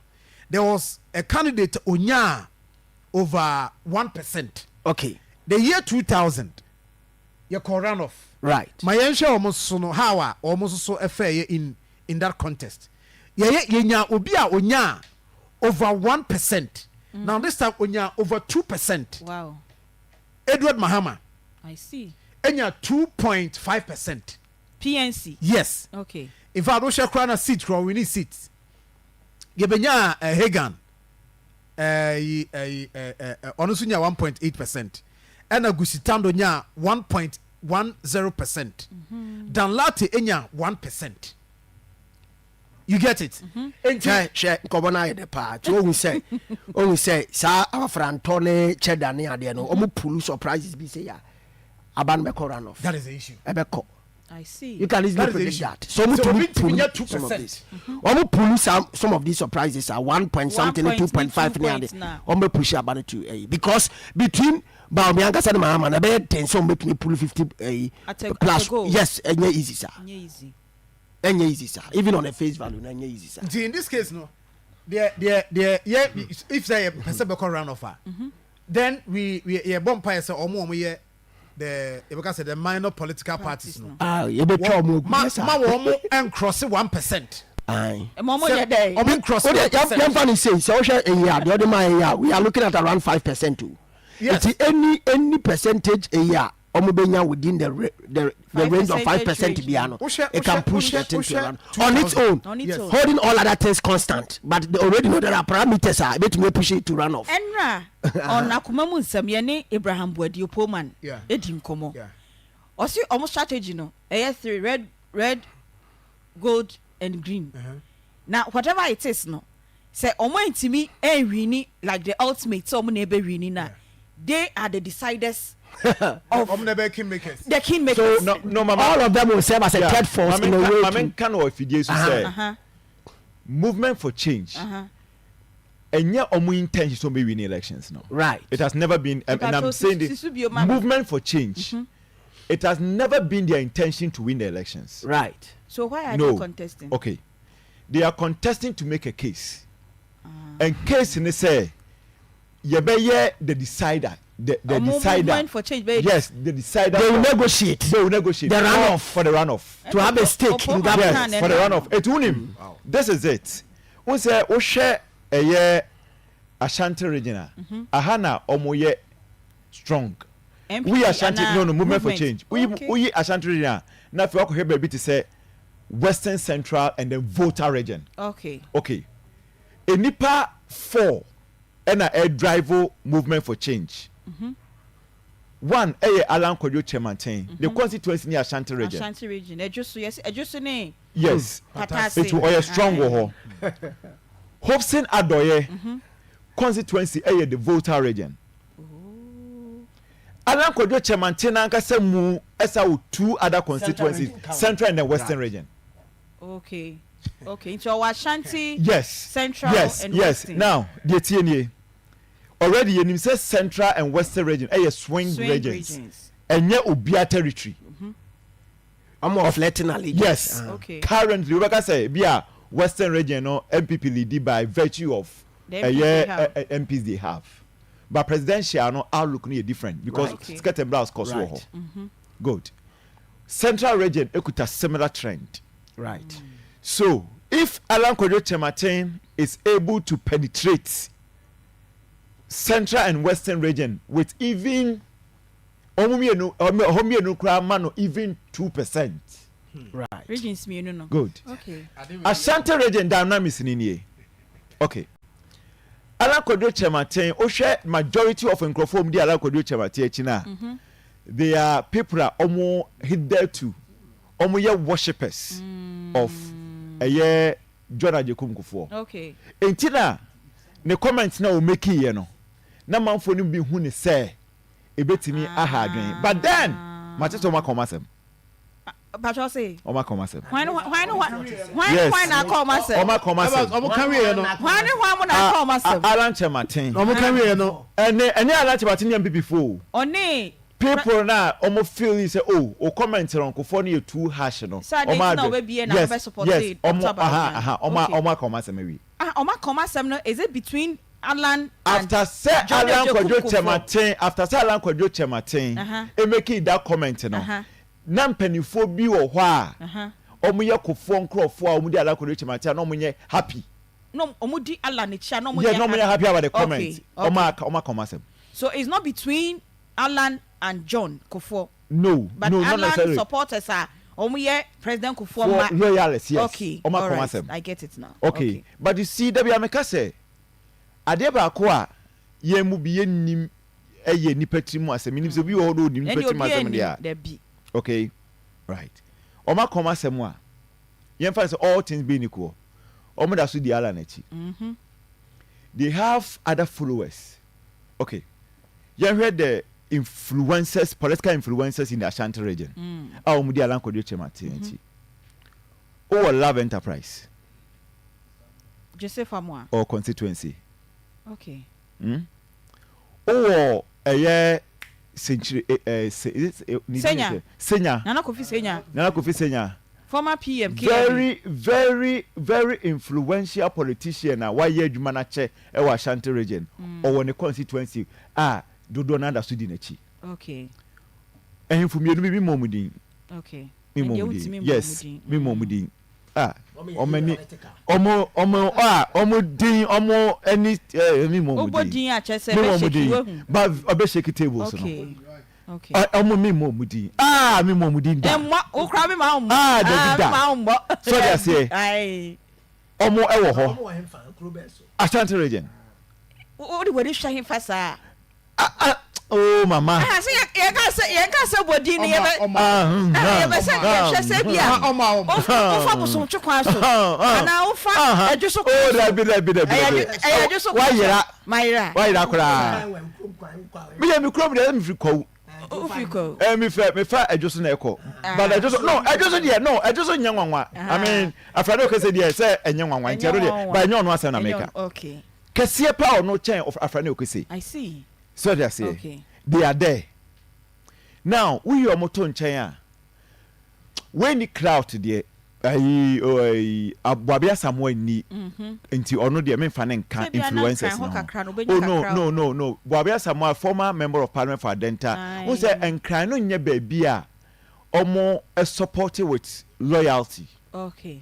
Okay.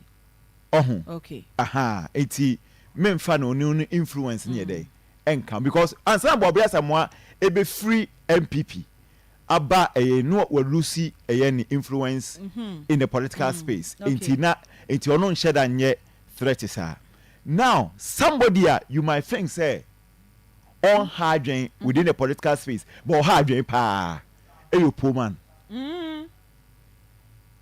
There are certain people you don't underestimate them. You poor man. Eti poor man so e won a constituency.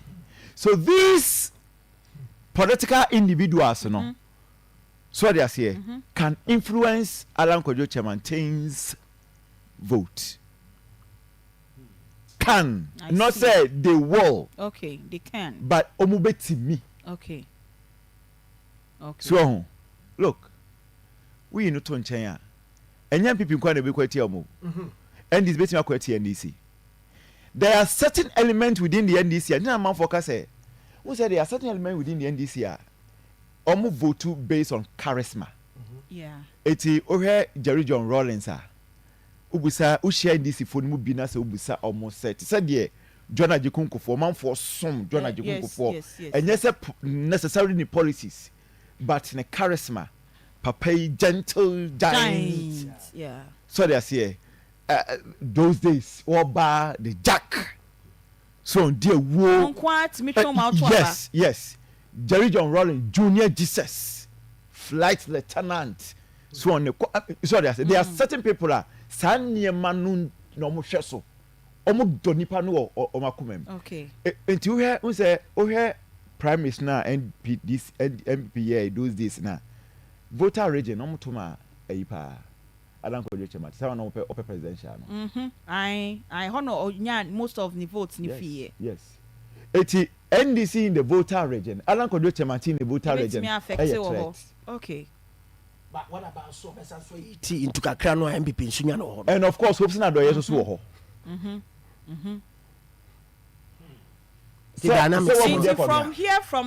From there, you see, obetimi about the thing is that but see what obetimi MPP there more than say in that area. It is over the percentage. Obetimi atwe MPP be 95%. Yeah. Obenya NDC 5%. But every number counts. Yeah. Sure. Yeah. Every single vote. Problem is should be about the Ashanti region, because Alan from the region. Right. Obia o share records why year one make in rule Ashanti region pa as a presidential candidate. Edward Mahama. Obia I we make inroads for Ashanti region. Yes, percentage was no onya be say. Oyi 1996 I think it says about 1.4. Okay. About 1.4 in the Ashanti region. In That's the year in the year 2000 0.7. Maybe share the Ashanti region impact. Right. Into 2000 0.7 no. Abano so affected the Ashanti region results a runoff. Right. On a year Kesiepa in the region. Or about third in the region. Now in 2008 1.2%. So I'm looking at after 96. May share runoff. Sure. Yeah, election year in year runoff. Yeah, runoff no. 0.7 in the year 2000. Edward Mahama. 0.2 or 1.2 in 2008. Right. apart from no yenya candidate what make a huge impact in the region in terms of so we are hoping that Alan may pull that. Alan 0.7 Alan ne cheddar me boy they may pull something significant. Oh yeah, one Alan eka say region say Alan ka say region mu no e ha no frinti Ashanti region enka no nto abama no. Okay. No nya 1 point something equal 2%. E che say ono so ebe make a huge impact ewo say yebeko runoff anasi enko runoff. And again the runoffs no you heard the 8th year. Yes. The 8th year transition so yes, so we are looking at the 8th year, and every 8th year no we see a change. The NPP no and experimental stage or experimental operation so with me breaking 8 no. It is possible in Ghana is possible, it's breaking the 8 now. It's possible. The 8 is possible. Yeah. Okay. It the 8-year cycle no. This is an experiment. You know, try if it's possible, because yeah, analysis already in 8 year no. It's in the 8 year no, and conform to meet others, conform be voices, and so mutie Alan voice, mutie Franto voice, any other voices they may give them some votes. It you know. Our penchant, our whole quite able to me push it and the runoff because even we are in the 8th year. So the 8th year on its own, no, a smelly runoff. Hey, Prof. Oh yeah, 8th year itself, no, a smelly runoff. I see. 2008. Okay. 2008. Yeah. Runoff. Yeah.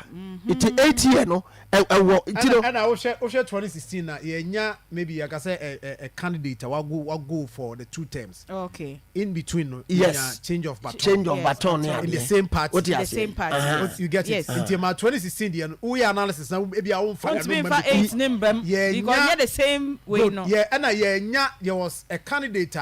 Na oteso or incumbent no contesting. Yes. Right. Yeah, fresh candidates contesting. Okay. You get it? Yes. In this situation, say share 2016 the under final analysis. No, na the 2008 na analysis there. Then it means that say the profo can. You do period obi abie na so person ti obi there because exactly cycle no obi dey aso say or say you say sa na yeto no there also okọ. Na say ekọ there. Yeah. Oh, yes. And it's equally competitive. I don't know you're competitive. Okay. It's not clear cut. Competitive. Would you share a Juma open ba omiaye? Now you know I'm saying no social media pa am go kind necromantic ritual. Would you Juma ba omiaye? He's working like he's coming from the opposition. Yeah. He himself he knows he said it's difficult. It's the 8th year. Remember, even though Mahama served 1 term. No, the NDC was 7. It's 8 years. Yes. Very crucial. And then you say jump it. Yes. We don't have to jump. Yes. Okay. The NDC was 7. It's 8 years. Yeah. And when the election is competitive enough, anyway, Jida Suba, Sofoton, Bas Brandon, no be brave. Factors be brave. And look, a young confor said the way people loved President Atta Milson. Yes, Mahama did well, all right. But the kind of clout and Amos one, Mahama could not pull that through. Okay. That is a reality. Okay. There were some MPP people I know who to Obama Mills. Because of who he was. His personality, what he represented and how he came across. But I'll tell you this. About where I am betuono. Ganganton promises are and before the buy. And then Koma Akufo-Addo bedi ye. And the kwa fa so to tone na kwa ye no. You finance minister free ho where you cousin where you way or to any salmon in no ebufro be shen kofa including some MPP members. Share MPs be near dia omunya how yes omunya how they were not so all these things no were bottled up but they drew election they have a common enemy on the stage they will campaign near there but you got to ba woni hobi okay say is it 2008 now? Fuel so said one of the elections. People were angry. 2008, yeah. 2008, people were angry. The latter members, they said the Nkofoye Commission in here. The people may not speak loudly, but they will protest. ABI by not going to the polls and answer to my NDC, but I'm saying now can on the panel. That has been the trend. It's already in the 8th year and also no. you are not in bed with the citizenry. Okay. And opening by it so utie ni speech na the last campaign one. Or I metaphorical means after you say I will be my own man, I will be my own man. What I say pardon not to you know the neighbor. So a very serious election. Okay. And he knows to say it will not be abracadabra moment, a magic wand moment. A idea also rolling his sleeves. He's done that, but it will not come easy. To between the two, no, Usha in conflict yellow so be frefra. Yellow for so a trip protest our MPP mu. It is our protest no say ye juma me catch na say enya dia bebo akra bebo MPP kra. Okay. Mahama nkasa so no nkofo so hwe na ba ye obu ye. Na woman say the guy doesn't really have leadership qualities. So be nkofo timu be yo na yen to ma for franto bi ni en to bi mfa ni ade na say run off no ni bi so ayekon. But my money yes me makase abato we say no wo a wo peso wi ni no wo say abato ne biru ni yatu mienu yato parliamentary ni yato presidential na die tie nie by Sunday acheche kura anopa 9 na 276 parliamentary ni awie tese bia protest bi wo be bi a court okay bia yisi be ka say okay be no kra ni e fu say ni pass me ni yes that for jintu go for jintu set a chima de ni bi as a hang wo basa bi sa no so it's Sunday 9 a.m. Parliament because elections are competitive pa. Also the absolute majority and go for the parliament. No, so because same one from wow mine. The has gone through turbulence, but okay. Because you see, parliament and it's a rubber stamping institution. Okay. So we'll be out time the cross march near the court. But Prof, also as we expect. No, but you see, Parliament as a check on the executive. President, you know, too much powers to the extent they say, okay, want to mean that no bema. But over to me, so to me, I will be apart from that. But who said to me, the executive head, no sense so echo Parliament, power, and majority of his ministers from Parliament. Because that's the position of now, Obi, I saw serve as a check on you, and then such a one.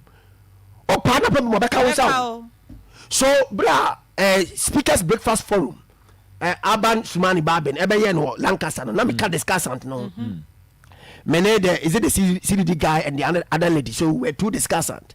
My argument was simple, say the test of our democracy no separation of powers no any because we need the parliament ebe neutral na obetumi serve as a check on the executive arm.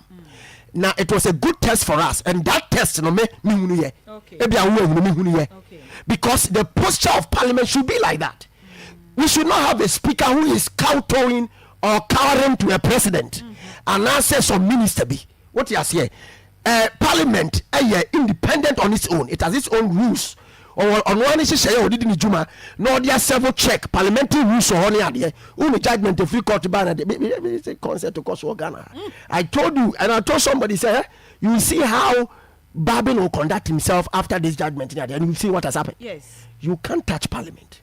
We should know separation of powers. Okay. It's it's here for it here and yes Ghana democracy no see practice there. Yeah, expect say election we say so you hang parliament be. Okay. No be any clear majority. Because ebe Ghana for. Okay. Same to be any say majoritarian rule no e ma mampeni to be din se hunu bi ope. Obi yet look budgetary approval ni ade nyina no. We betumi atwa nwure gusu. There's what we call parliamentary corruption. What you say go and study the literature. There are so many things. You need parliament to be serious. Okay. What you say? Hey, the voter region, any Uti region, any Ashanti region, they Ghana's democracy. Obi any promise be obi a vote to a promise be no be MP. No what da. No be MP. Yes. Look, there is a serious thing to be done. So we need certain caliber of persons on the parliament. And when we get serious, we have a major check on the executive. Say the some politics cause so they go follow you meduma ba ko ne openi Mesa Chebons mba Mesa Bones na ba ko no NDC ni no ba ko no first go follow be lose your job. It was the nature of the parliament. It was not only the internal politics. It was the nature of parliament. But me catch say the seriousness of it ni say obesa swenya first speaker or what experience in the Barbarian bureaucratic thought no will be all right certification all right experiential knowledge any idea. So he's the right speaker for this parliament which was hung.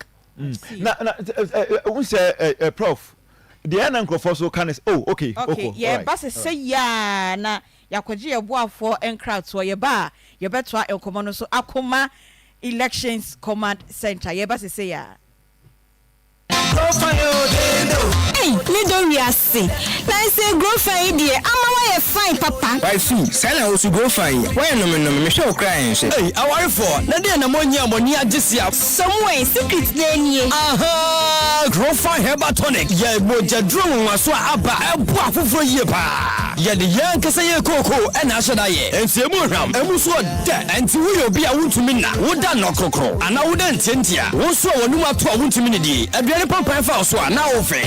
242506 and crying omo branch no ewo Madina main station ho omo bay Melcom building no omo so fre omo ewo 0202447106 Techiman or Central Market ewo Finger of God Information Center hwa ena ubehu omo fre omo so ewo information garment line ewo Techiman Central Market fre omo ewo 0275 854678 Takrade enso our Trotro station where secondly Takrade Trotro station our GPRTU dynamo for honsu number no any 053-914-9319 or si baby a obetimi aboa edo tu kwan akọ ewo UK US Canada Australia Luxembourg Germany Poland Spain France ena Schengen states ni nyina Finland, Austria, Malta, Japan, Switzerland, Sweden ena Belgium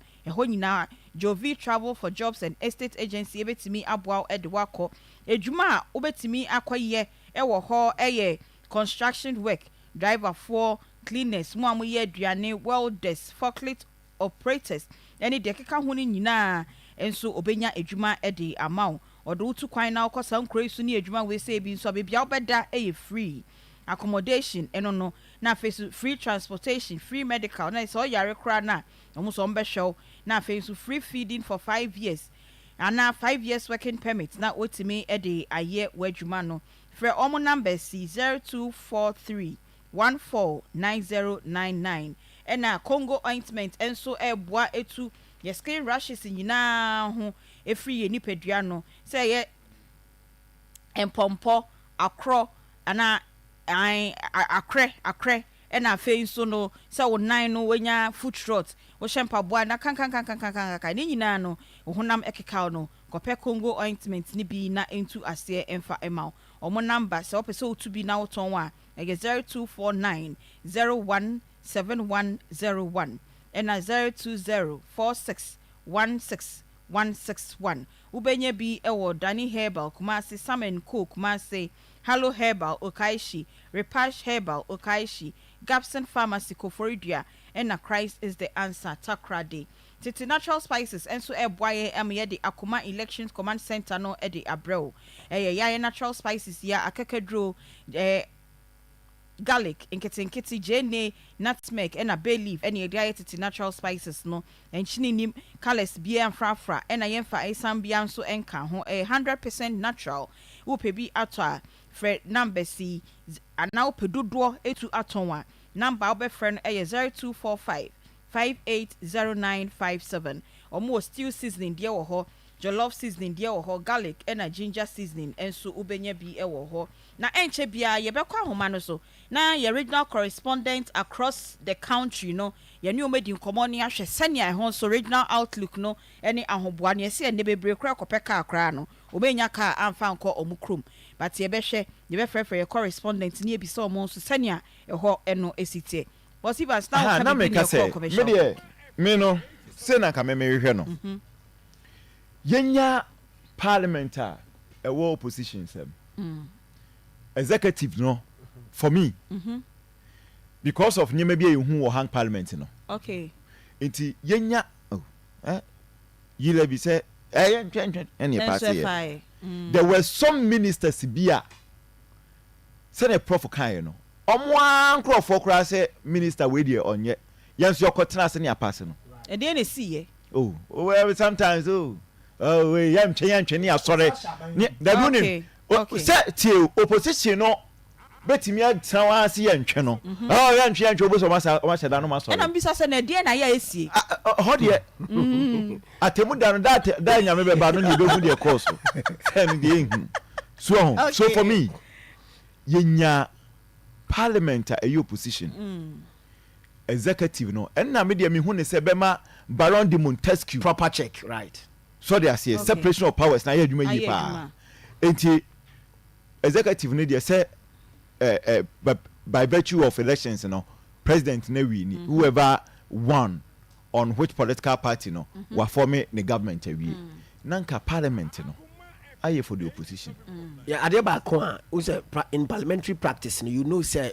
the consensus building the ejuma historically it inye wetimi wakame the only thing the hang parliament did was to have enhance it some the consensus building ye din common you said the NDC for Kenya sa wom che ye de yemfa yentum sa but MPP be ka so mo mpene and NDC so na wotumi o make so mo mpene say you have to say but we have our way. Let's continue with that experimentation until see ebenyini because it's a perfect o see enyini o e ka see esuro to the yan ne sa ye be di agro say be come back for Manchester Rwanda prof Manchester Rwanda President Kagame fine on a former government Manchester you say ne deputy and as a vice no from the opposition as a political party this second and you said you torso and so you speaker of parliament and no and look at how Rwanda is growing. I see. So I mean so and you're based on majoritarian rule in that sense because and your winner takes all. It a boa create certain balance of power be and majumedi why you careful so nepotism no the money offers or the money just a board so no just come more fast ade ba kokra na yaso Ghana ha say no etimi ko fom ama obi ototoro to kra yekopamo no we not change of government omo ototoro na ebetimi afre kra say microphone kra na yakase mu ha no aha kra no ha na ya otena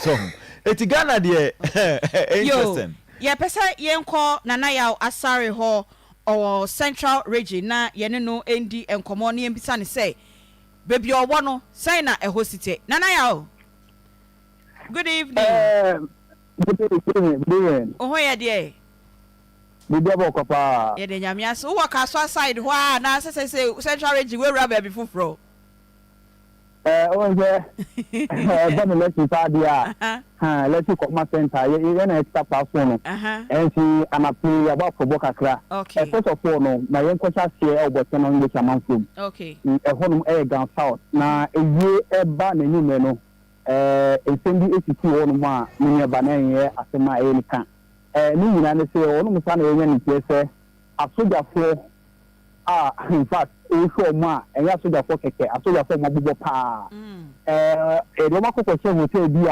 a down south honum na it is an alleged say a honum bo che no amoye ni and am so ma NDC amenyoku a omobo che no English amanfo mu no omo nyina so so bu e mamu ko hotel honum se nti omo nyane se asoja for no bo honum no ballot papers no omo de mo sa etiti ebi so entiema NDC amenyoku no o se bebi asem tie no but yana honum no eben kasoa enti kasoa NDC amenyoku no most supporters any PC no eda no any but no English amanfo so NDC amenyoku no PC no so eda no omo nya ko se honum ma ene ya so kuma na menya ba enam suma a police from Central East Regional Police Command omo nya ko twemo se honum na omo try so be yi aso da ko na pi na ene de asoja for no na police for no omo di sieni na eya so kuma obi e se ese ampa no na power no na soja ne ba ko video na ye de ba na ebi platform no soja ne ba ko prechi police ni so on hwe na oye bema e na police ni so che na se so defense a no so interior o so uniform so uniform about when I have a tuno, and let down say, so the new deal with also called police station. And I be almost on the channel as a police person, so now some about and so mobile man, I say, it's a question of mobile, and then I was my MC on no gun south to Honoma and only some police on ACO. And for now, they're making a say, tension. I will be channel English amount of million and say, any time you couldn't say, I saw the phobia about the show will take you on ma, and Yakupoya Duma or Tina or Mayan be. And 50 a year banning you know what and you're changing the Yasunukuma. And he actually say, Nana Yajna Homami. Once a Yababe to obey, military no at the statement by. Say, Omo officers bia and call abontain. Omo bia and no answer na police officer be soldier ni be piano. E was say sanctions be authorization be eba. E dey na chese san konfo ya mo ken. Omo ye soldier for ampara. We never not really don't share a uniform. Omo share military uniform. It means say omo ye soldier for ampa. But the thing say about you could see one of my quiet pinche a police phone a soldier for na. Nanka police on air try say or soldier for 80 hours because only me audacity. So almost stay home.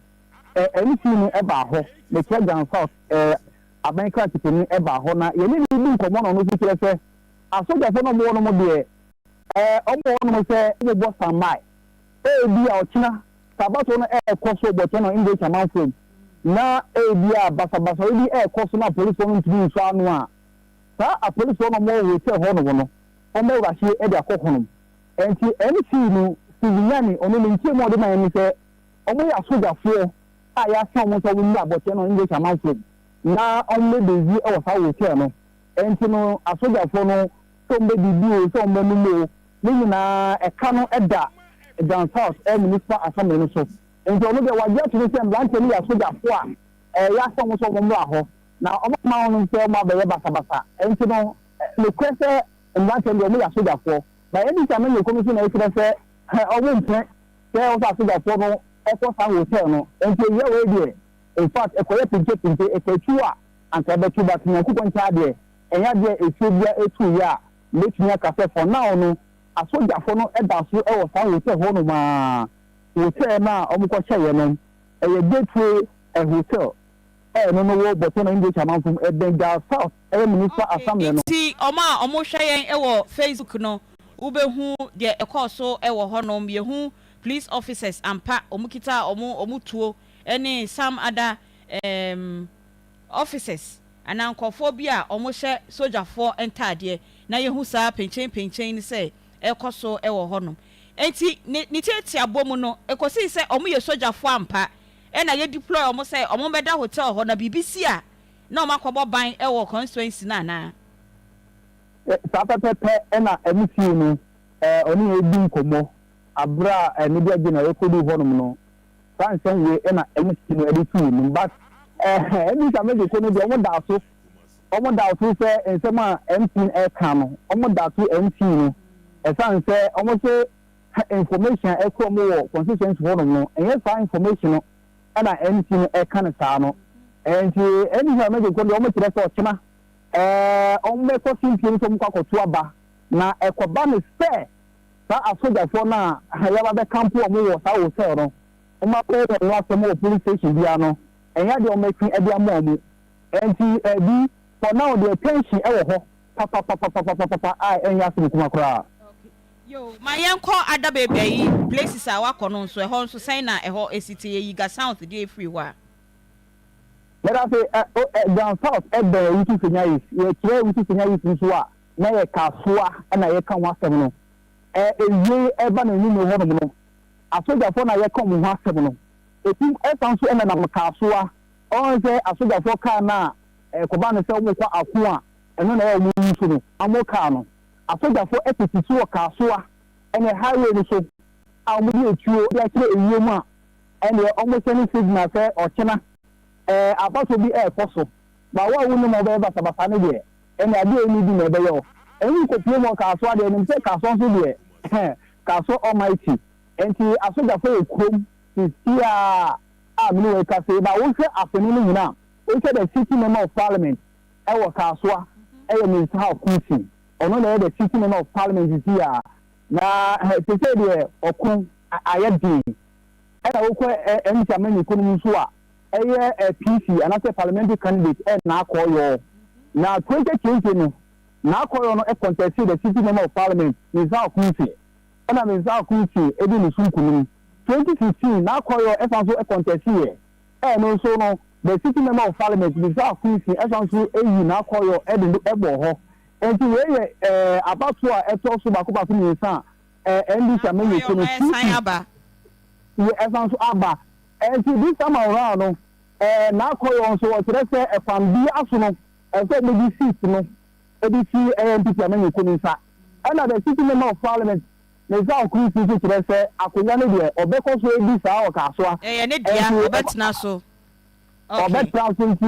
enya de obeyara agin so oba bedie mu but wo hwe abra na ye two special vote no na o tiri se tension kakra wo me wo hwe abra ye two special vote na Neza okusi o no ye the city member of parliament no or your agent so na akoyo o no so no ejina dia ma ND Chamele ko no no so your agent but they say afenunu nyina no obiara na gbe se afi odie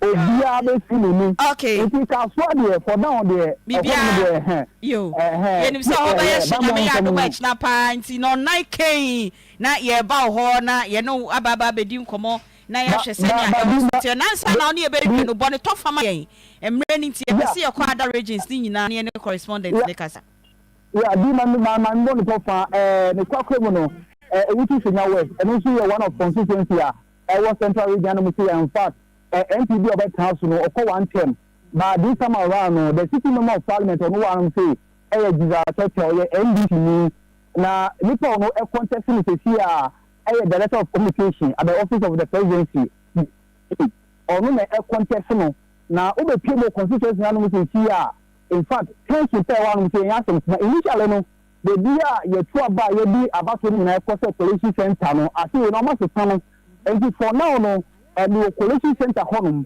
na wo hwe banmofo a omaba collection center honum say na eya so nkuma se say no eni Chamele ko no kire se intel mo piki e constituency honum say MPP Chamele ko it is an alert di ma menka na sa say amako sam memma abebe di constituency honum say o china no de ti bia no omeko bebi a NDC stronghold no na amakoko nwa NDC supporters and I said members also mo tu aba no bebi a mo hwese NDC Chamele ko no ho no stronghold e we use sinagers no sam dan tene be ko horo mo and also na NDC Chamele ko no kire se o tina de ya de o be gege bu enti o be de mo frɛ se asunje na mo nyina e pe we use sinagers enti bi se na America de kan no na yebo ni ya tofa na o te nyankopon ya adoma asina kasa chasia de be tofem our central region effort 2024 about no ye fa some so enka me kuma FM a omo asante mante mo bi me da se papa pa na ya asari so oni yen edi enkomo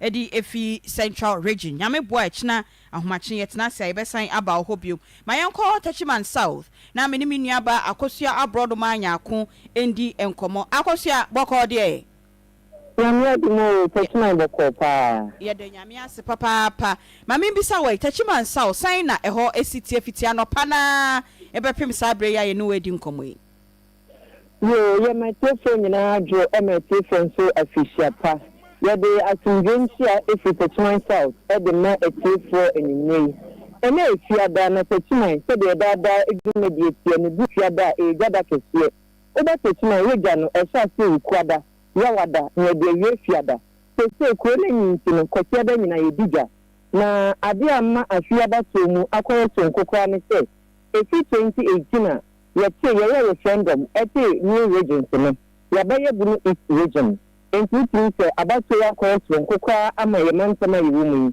Tachiman south e constituency a ntimi nkase e yamanyuko e anabibia esanse enfie na isubia no ensachraye Akoma NDC NPP. Yebu nkompon ahuyechi a 2020 Honorable Martin Ejemensa Kosa ejina mu ema NPP amanyukuo wani Oya Christopher Daire ejina mu ma NDC abato kwa wiye no Honorable Martin Ejemensa Kosa enedi mu nkunim ɛne wɔyɛ Techman South MP ɛsɛ local government minister na afi mu no nso no wɔn anaasɛ gyina ɛwɔ NPP din mu wɔsɛ hyia ne nea ɛwɔ NDC ɛwɔ Christopher Bayere nti mprenu suo ni ɛna ɔmo mmienu nyinaa ɛba abatom abɛtwe Techman South akonnwa no na Techman South yɛ kuo bi a yɛbɛka no sɛ ɛgye ahohoɔ na ba ha ɛsan sɛ ɛyɛ siayɔ ɛna yɛbɛte ha ebi nso no yɛsɛ bi dwa ahohoɔ firi Burkina Faso Mali Togo ɛba ɛbɛbi dwa fam kwada kɔtum ne fiada so nyinaa nti no kuro no yɛ busy paa na ɔtena kɔyɛ bato office no anɔpa yɛ nante mu yɛdi kan kɔ party offices no NDC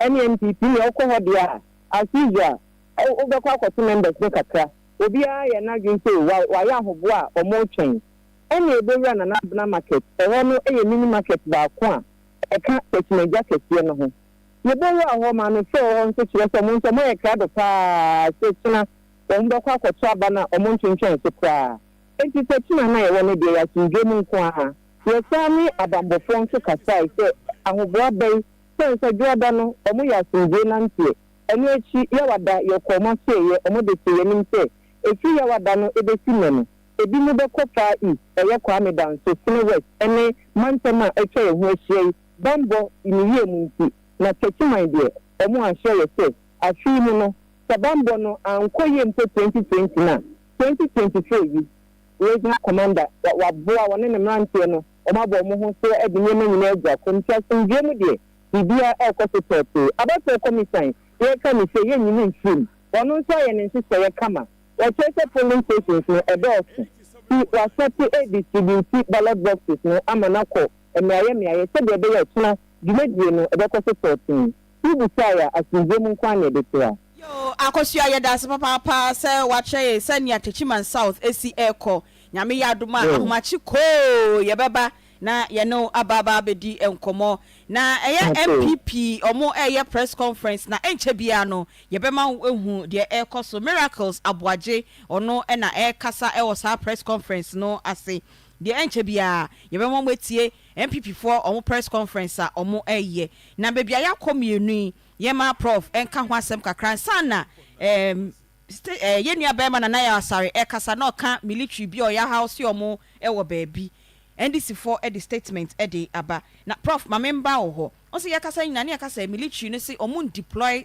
omo officers no omo call centers but say bi ombe house omo baabi a you think say if really nkofo Akoma semi omo ye military officers a channel of communication no ankoyie enti na amasa perceived say omo be say bibi be ye ombe hadwe na ekoso no enti na important say within the structure of security na ye de nkomo the interior affairs police for na ye any asoja for nsem okay enti no say bibi sa abekoso a say wo mo ne aposifo mpanimfo a ewo sa akache ho no ene won edingita ho se de be ya wo mo betumi ene wo mo ahyehye ne oma amana kototin be 200,000 people them say deploy me boy for a police for this election wo mo say enye enough ana ana so wo be here additional ama wo mo etumi edijuma sa abrewe it is other services and so a play role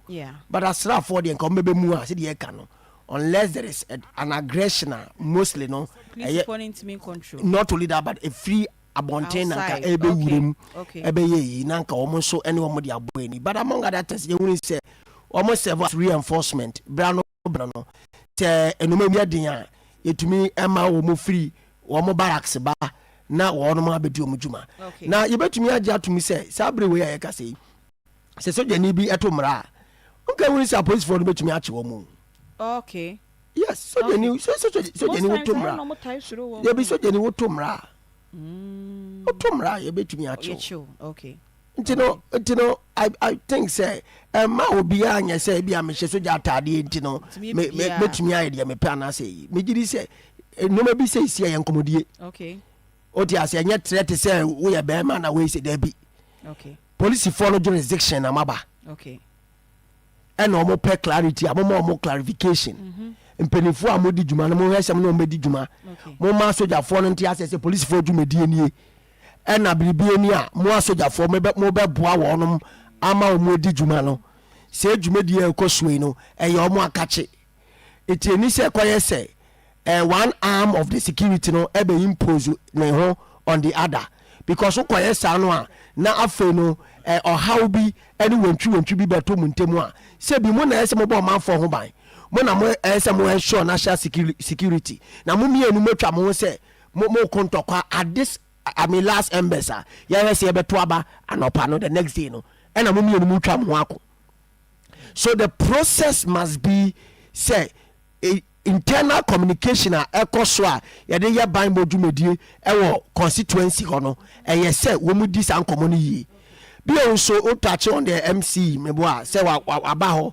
ɛne wɔn abɛdi nkɔmɔ ne adeɛ na MC no nti no wɔntumi ɛnni saa nkɔmɔ wei dada wɔne a police form mpanimfoɔ a ɛwɔ saa area hɔ no ɛnni nkɔmɔ one communicate to them either through writing anaasɛ phone call officially say never so in terms of security agenda no aya set no ya hese asrafo ebe twen wo bia bi say na how bi ba asrafo no so pie abeboa abebomo abeta mo chia motumi edi mudwuma mo bedie na putupuru no anu so aposifo na ate say asrafo bi hye bebia no e so mo ho tie so medi mudwuma sa aposifo yo yakasa MPP address the media about some of the issues so mufu say enshada enkoyie ema wo miracles abwaje na kasa nti muma yentie ni kakra ye ba ye besan ya ba studio na NDC for release on this military deployment no but even sany yen afem ye ba say ya these elections in their stronghold, the Volta region. We trust that the security agencies will prevent any further attacks and interference with our processes and outcomes of these elections. And we call on all Ghanaians to come out in their numbers tomorrow. Let's come out in their numbers. Let's come out in our numbers to vote for Dr. Mahamudu Bawumia and the MPP's parliamentary candidates across the country and deliver an emphatic victory for the MPP.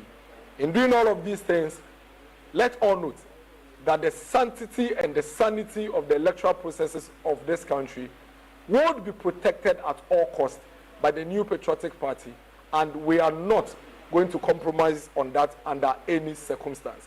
And so it's important that anybody that is being lured or being encouraged or motivated to engage on such illegal activities by the NDC takes note that we are going to deal with this the way all of these things have been dealt with. But we commend the security services for their vigilance so far, especially in these particular incidences, and being able to apprehend these people. Thank you very much for your time. And for our Tree audience, yes, I'm with the Kenyan and say,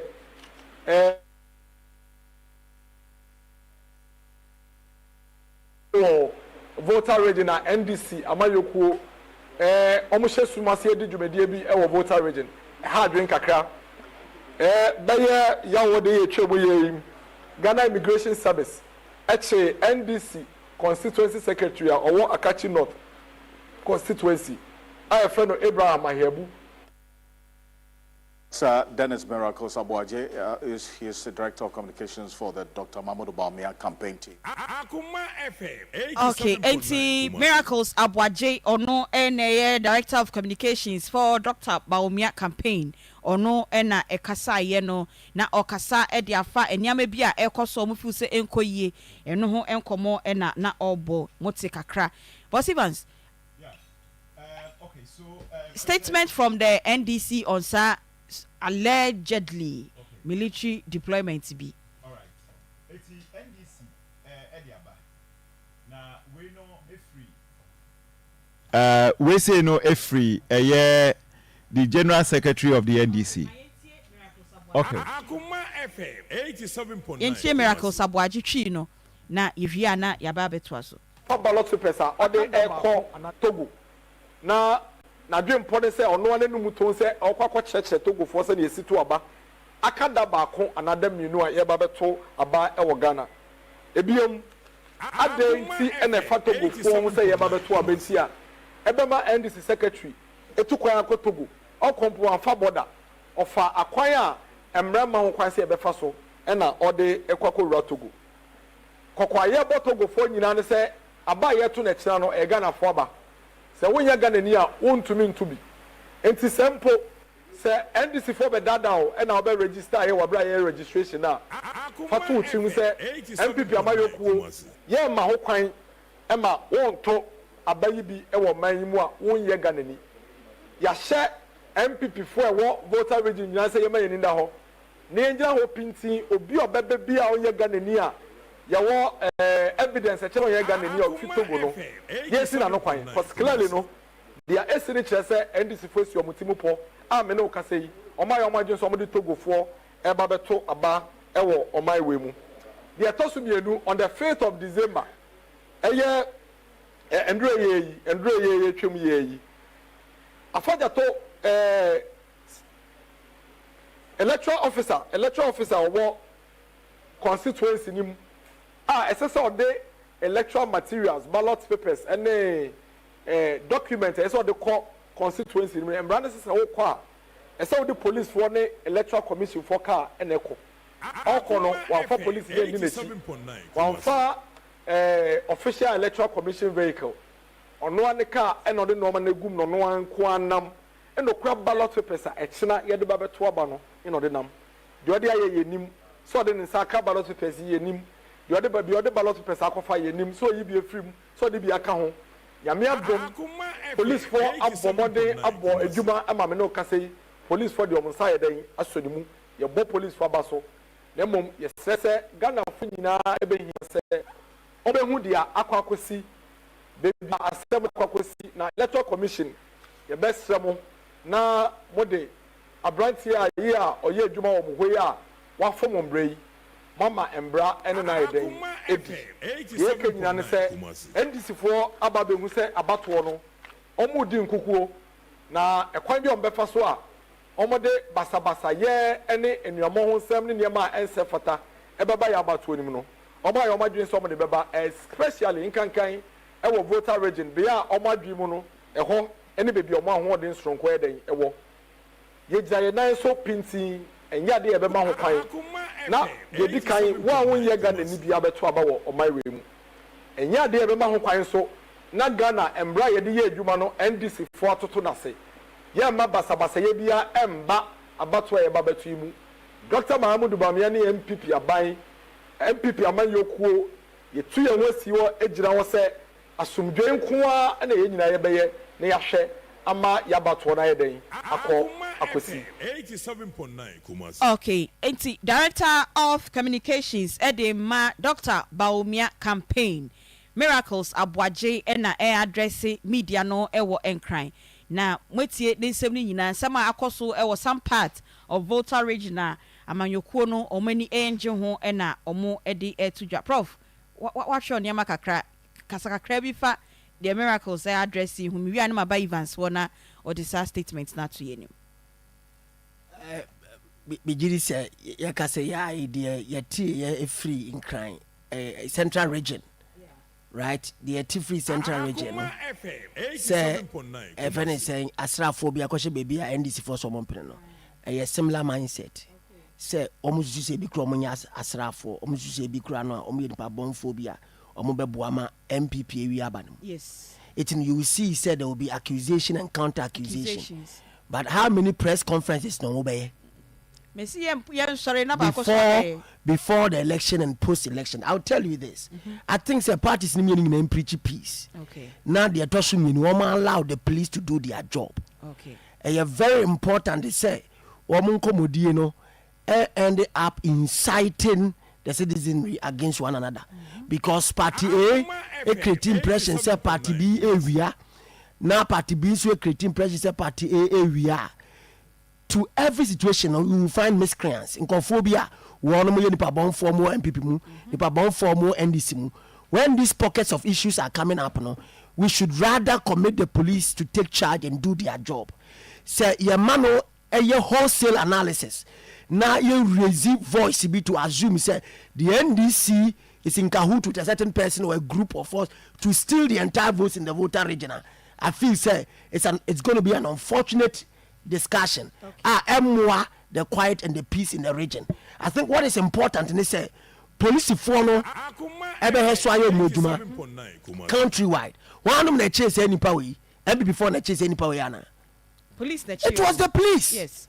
So it means that the institution is doing their job. After what you say, the institution is doing their job, and we may find some elsewhere coming up.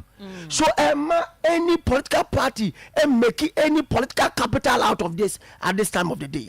The peace and the quiet of this country, requires rush to do press conferences like this.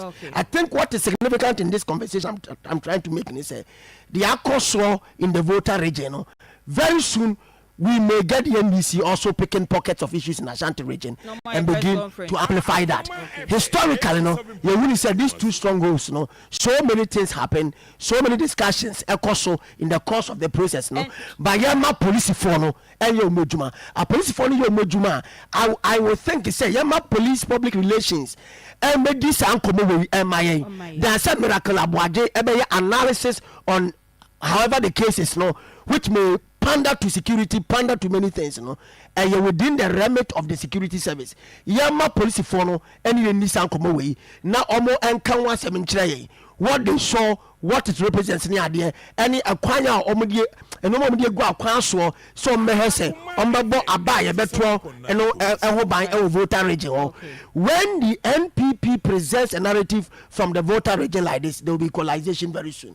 Yeah, sure you're not into the discourse in the future. MYA in the elections. MYA in the elections. Now, indeed, Electoral Commission no Crown Point issue statement to this effect to say that particular incident, though it was unfortunate, and compromise elections in any way. Yes. Let me also add this quickly. The question as to who is a Ghanaian very important. Because what you are saying? Ebusia 4 I want voter region. Ebi wo Togo, ebi wo Ebusia Togo, ebi Koba.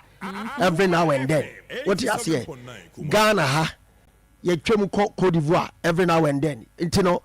There are several issues. Yes, you have to body memoir based on already. At least Ghana need be a so better baby or Yibiano. Waba or Betwaba. Even that, Doc, we share the last paragraph. Interior Ministry they say, "Ubi opesa ubi remubiano." Who coordinated with the security agencies on the border. Exactly. It means that we are Ghana maybe all cross the other side. Now, evidence is said, as a way to me, unless you say we are saying, said those who have been deployed, or my deploy, so Munko this age, way, that on the job. Okay. That is why I'm saying, said we should be cautious about some of these press conferences. It's too early, and I think, say, people must begin to advise Miracle Abuaji say you should not be too exuberant and rush out. All right, Evans. All right, so my member uncle NDC akache. Me no ka say the statement from the NDC near project here. Yes, almost the statement about bontin. Na we no every trotro for penny edema the National Democratic Congress. Asemo omo ka nyina ne say omate. Say eyade say asoja for abakrum. Na omo say omudi hu yaw pa che say eyade say ha adwen yi. Isan say omo wo ho e no omote say asoja for the krata ba bonten say enya ade say abato a yatui yebehu omo ewo voting centers no na afi eba ne sen na afi omo hu asoja for edi omo ka muntumunu amokas a che say snipers nyina ni na mu bi ewura communities ana say emia enipa dodo ewo eti omo de omo ka kire empanifo say baby aduru no sani omo ka say asoja for ye hu omo ewo voting say na mpokre be hu omo po a eno no IGP ebetro okay e de akoma soja for pani na de nti e wo say omo ba be boa aposifo no omo akire na chese obia atene ho ase na sam de omo be kromu de ase bosha omo di kan e de share Ghana for no enya no na omo di so eti omo say enkachi amane hwese asoja for no obemo mu nyina asa akobaras okay ana say ibia baby a aposifo no ete no omonfo omonkoka eho na se kobasa aposifo no ehia omo a sene na enhyehyɛ ne tie dada no omo aye ne saa edi ama omo no omo NDC for de omo je asumdue edi enti omo de omo stress sene enhyehyɛ ne ho dada no omo ni so pepepe na mfa asumdue emra ntini nyina se de ekoso na be se banta na be kose ya we ni de betum no we ni de betum but okay your elections security task force yes a year IGP right the police right and a spearhead and a lead now share task force now your immigration forum your prisons your customs your the military and the Ghana Armed Forces Ekahobi. Yeah, Omuninano, there is proper coordination. If there is an issue, I was say coordinating here. Sure. Okay. And when you begin to see confusion between the police and the military, then ubusa on say Channel of tax communication, force no, na go yes here yet no a Yeah. mpanyinfoɔ de da no na ɔma come ho abomu nti whatever decision they will take ɔmo communicate kɔ fam Right. nti ebe mama say maybe say there is a command bi a ɔno deɛ ɔse whatever that has gone on at the top wante nti ɔno akasa eyi tu ne tumi E dey ayo dey opɛ I me discussion in my follow I mean share them what is going on unless maybe IGP or also as the chairman of the task force no maybe ohun adwuma no so say anything I make can say ni say one of the branch no our mission uniform no ebe say obey superimpose no ho on back because the way no the police for akachi and you omo adwuma and now almost say the adru the yen nyina ebe adwuma abom. But we don't have a confusion, a conflict about who is leading. Exactly. And your police is the kind. It's clear. There should not be any confusion about this. Oh, but the any Kenyano, it's in the press away by Banu Yaba. The question is that security coordinators, media, we no, and no, and yes, superior and change their party for a because as a police for no come police PRO public relations omombra out no money any nkomo because ye jasha me pini NDC about accusation and counter accusation it no sa if any say security coordination wo mo ye no wo mo nya ni ye no mo ni hu nkomo asemo ba ne ade a police relations no wo mo ba bonte no makasa kire kama omo akrachefo kama ni urabafo a wo mo akwadire wo mo ni ye di nkomo seni ye hunu we ni ye tu wan na mo they are so come. Electoral Commission crap and also the relations office and so they are better abonte come. And for the commission cried almost say brown they'll be communicating and this say jai and this is abro we jai and this before money about football. All right. Yo, my uncle Ahumano so na yenko your original correspondent no ho.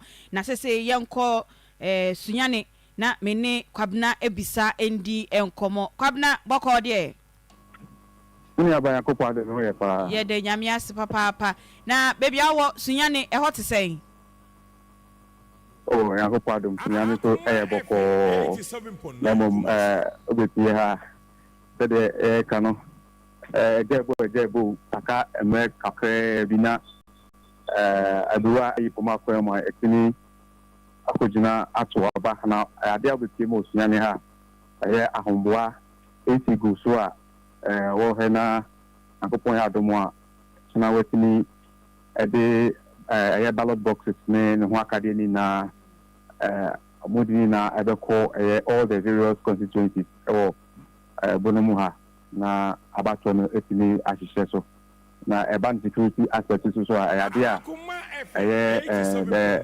security command no so etini deploy air security personnel to all the constituencies here in the region.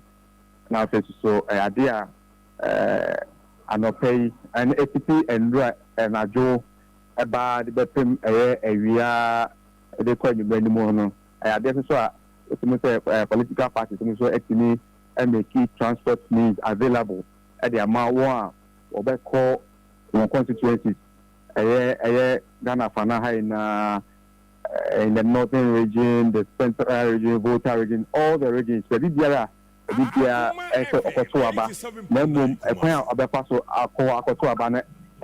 challenge man no.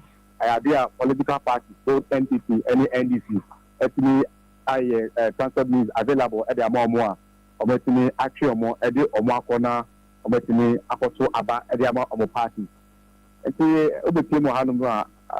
So far, so good. Maybe so far so good. Na anopay yet is one of the constituencies no NDC and no munye so happy with where acquire collection of the ballots no. E then na esi and hen and anka first number collect ballots na omeye free ho e dia ko baby fufu.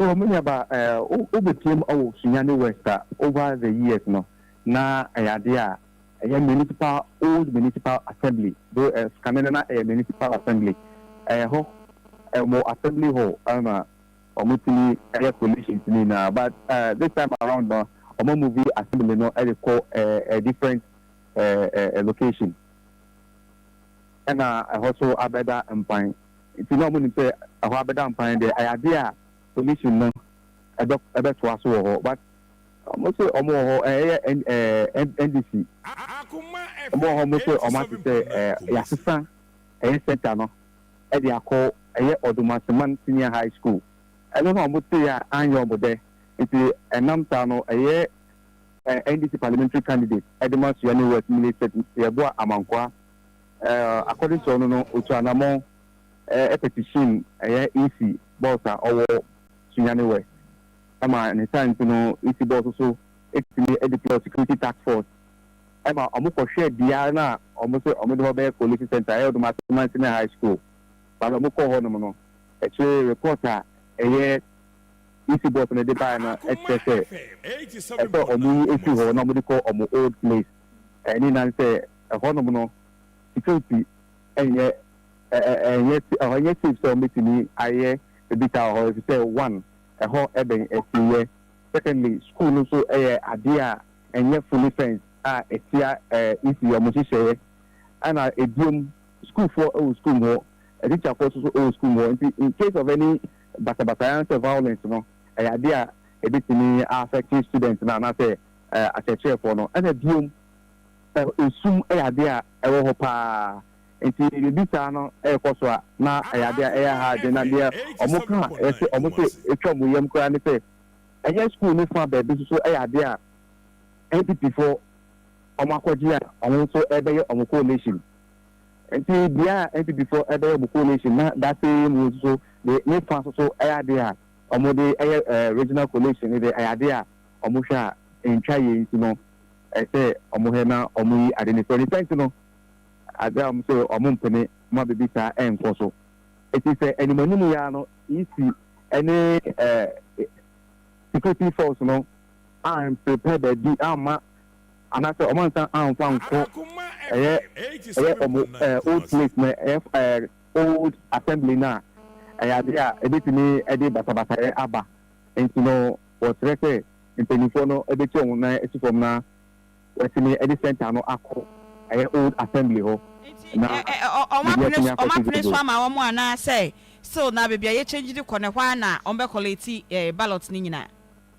Well, as we speak no according to EC no according to the parliamentary candidates no EC no esa be catch am say omfa nko ho but actually no omo san say omo san so HG venue no I dey go back to Odumaseman Senior High School and so no I dey ho san so 2 na mo ko bisa EC no na EC boss no atum where the man and say order from above and I'm say fine say order from above there and the so I dey engine to as we speak no acquire maintaining one between AC NDC and security you know and the has a idea na is bit me na external while more to abano and the bit me do me to Akoma na but bia obi agitum say ehoye no what me acquire ho.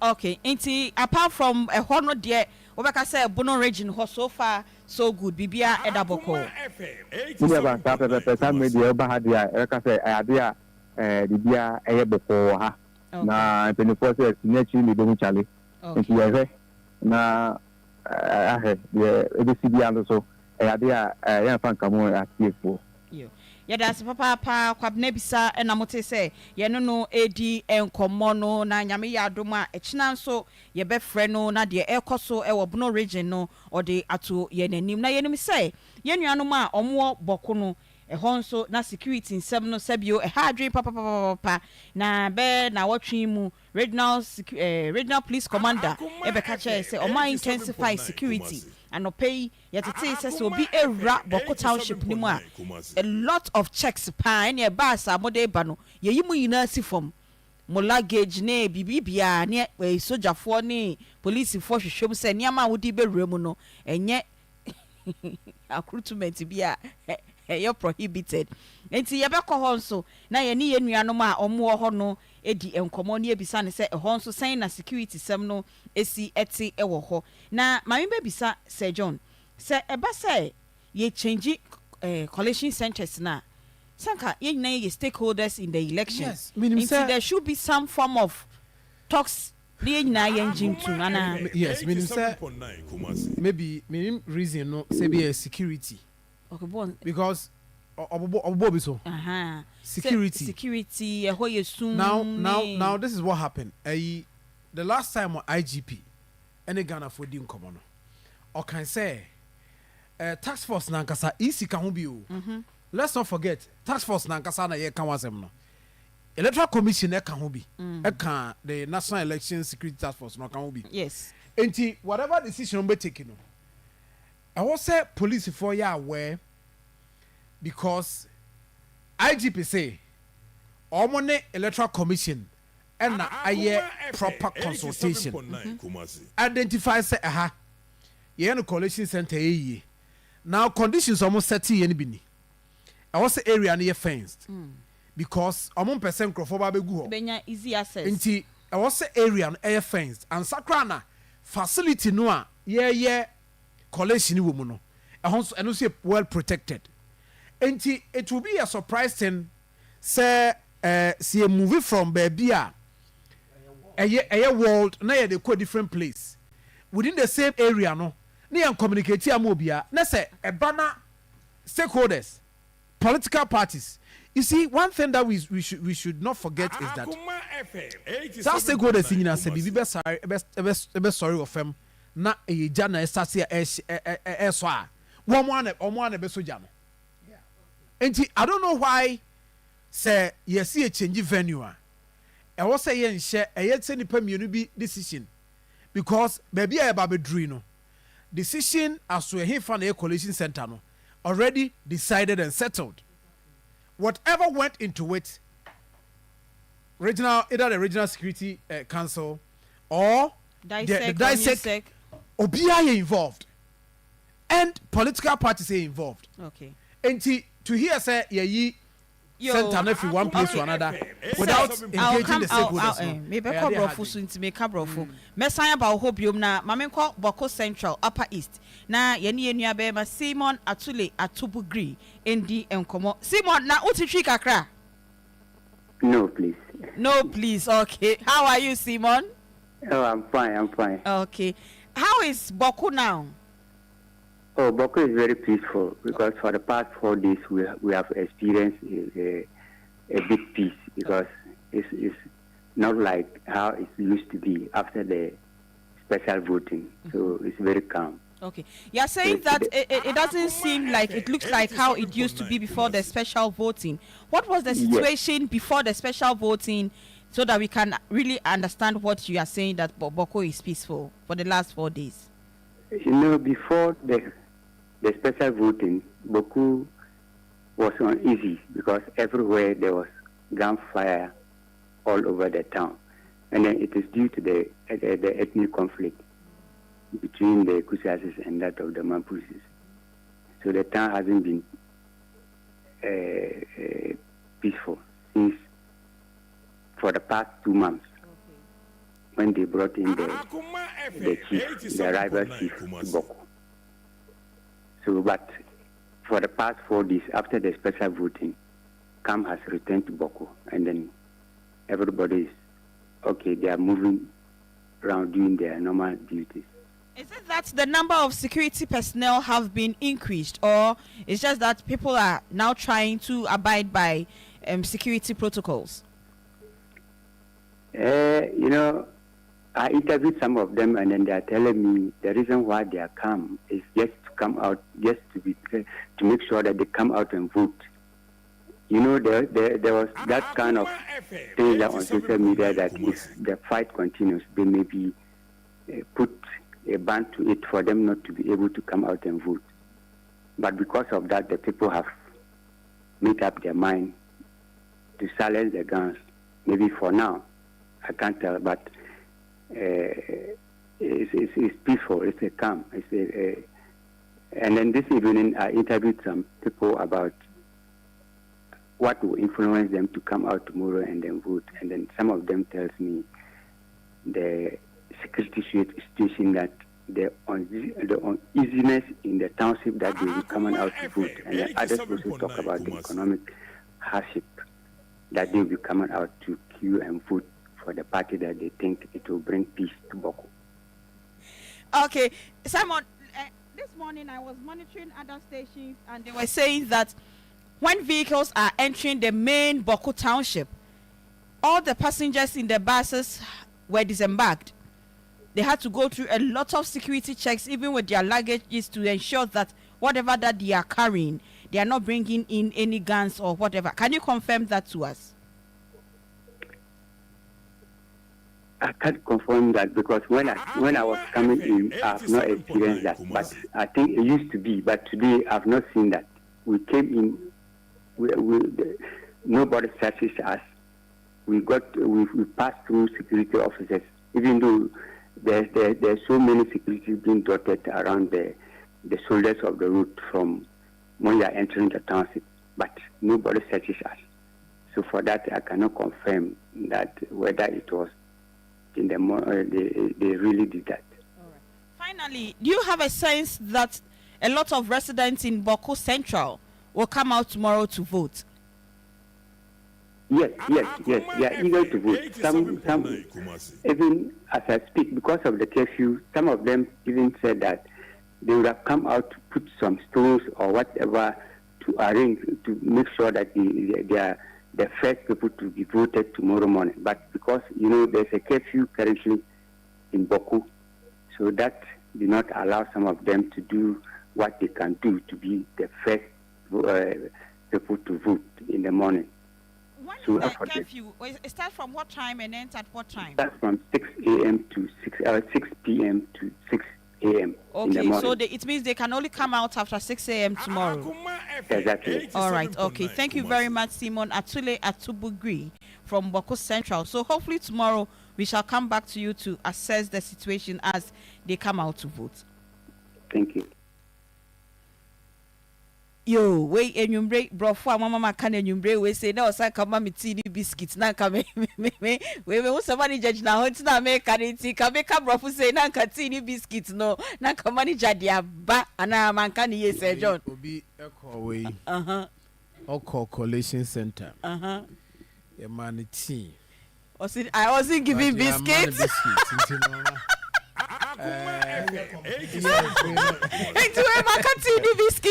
Send what can you mean? What can you be?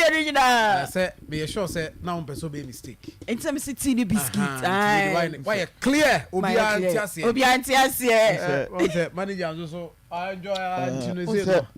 Who said? Oh, show me the show. Crash, I am in Shannon. Oh, dear Bahano near 7.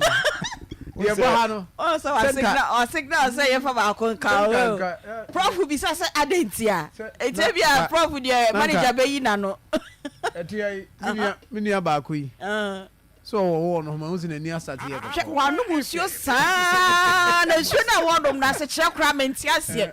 Or since you want to meet me, I saw the Betia Meko. And I am a boss into me fair.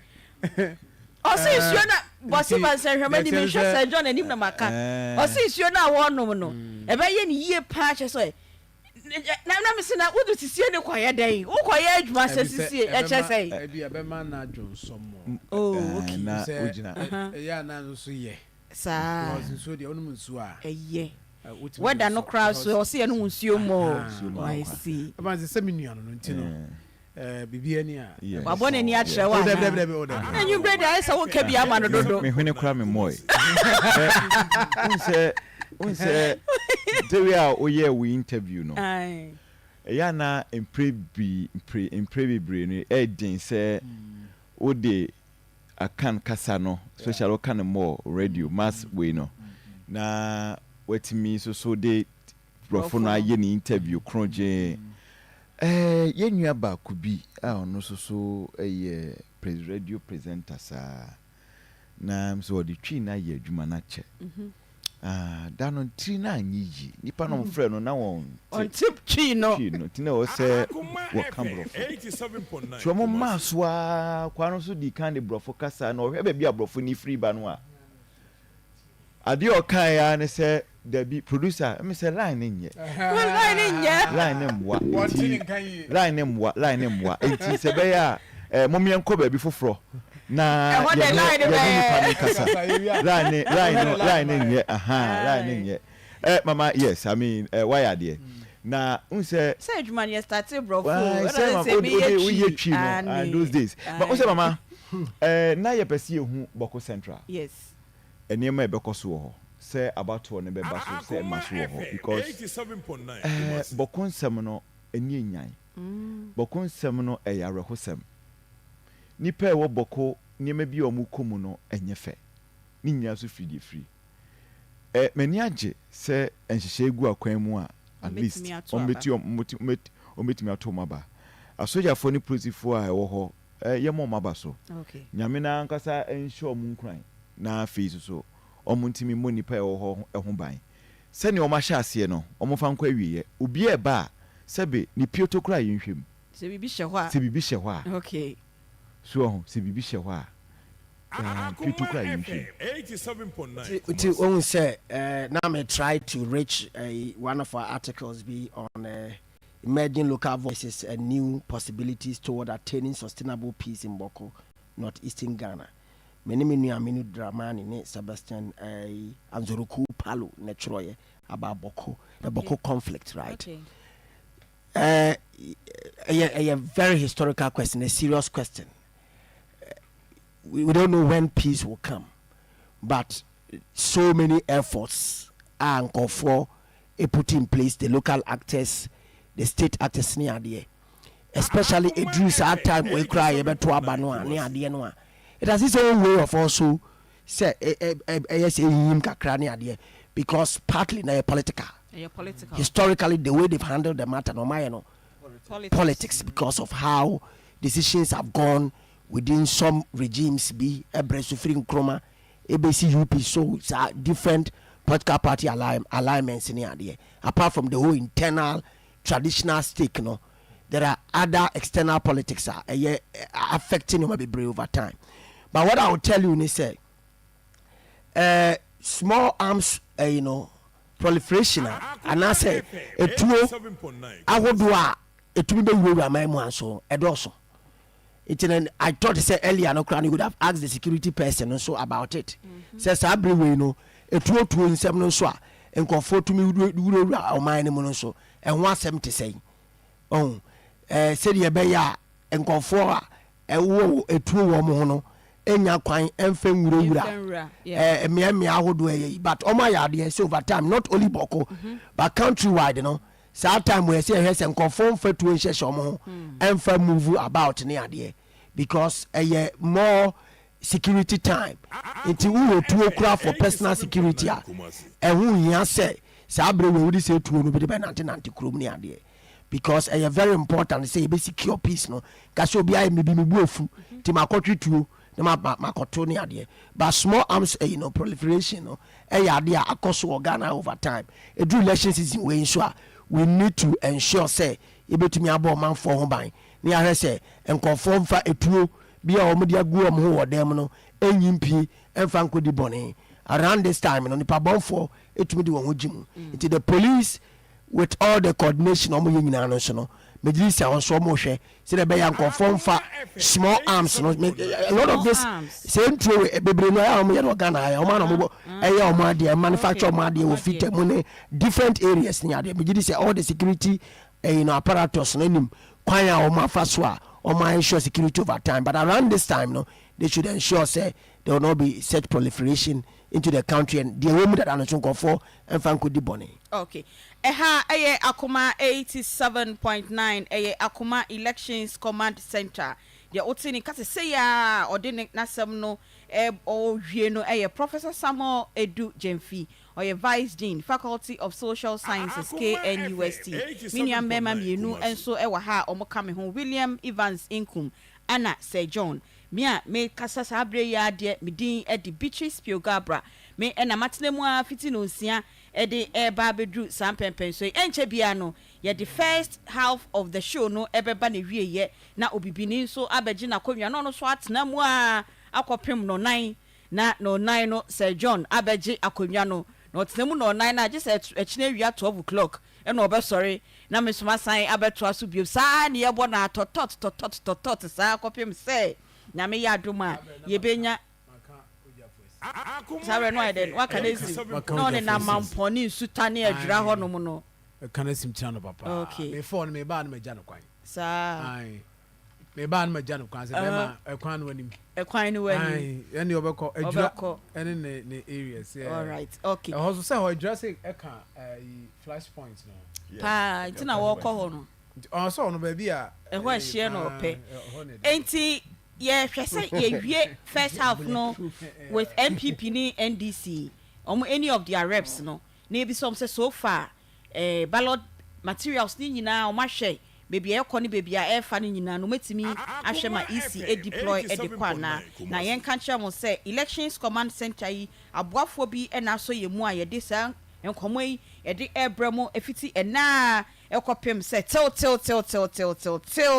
gibenya president elect empire na yen budget say bra ye be brave fiti na kopem dwada no e ma ne nkɔ run off bi a yenya ba ko no first half na yen fan ko ye baby e Jovi Travel for Jobs and Estate Agency e na air support ye anase or sponsor ye o pe travel agency a odi ebetu kwan a enwa ene Jovi Travel for Jobs and Estate Agency odo beko mase ni office no e wo Atonsu Monaco omo ben MTN office kwa omo number no e 0200 242 506 Encry omo branch no e wo Madina main station where omo ni old Melcom building no e na ehwe animu omo wo inside God with us Plaza where e na omo wo Encry number no enso e 020 244 7106 Techima no so omo Central Market ho omo wo Top of God Finger Information Garment Line omo number no e 027 58 54678 Takrade enso omo Churchill station where GPR2 dynamo ena omo ewo the whole number no enso e 053 9149319 ombetime de wa konkro bi so to say UK, US, Canada, Australia, Luxembourg, Germany, Poland, Spain ene de keka ho nyina frɛ omo no mo fa wonko no mo pɛ adwuma enso ema with 5 years working permit.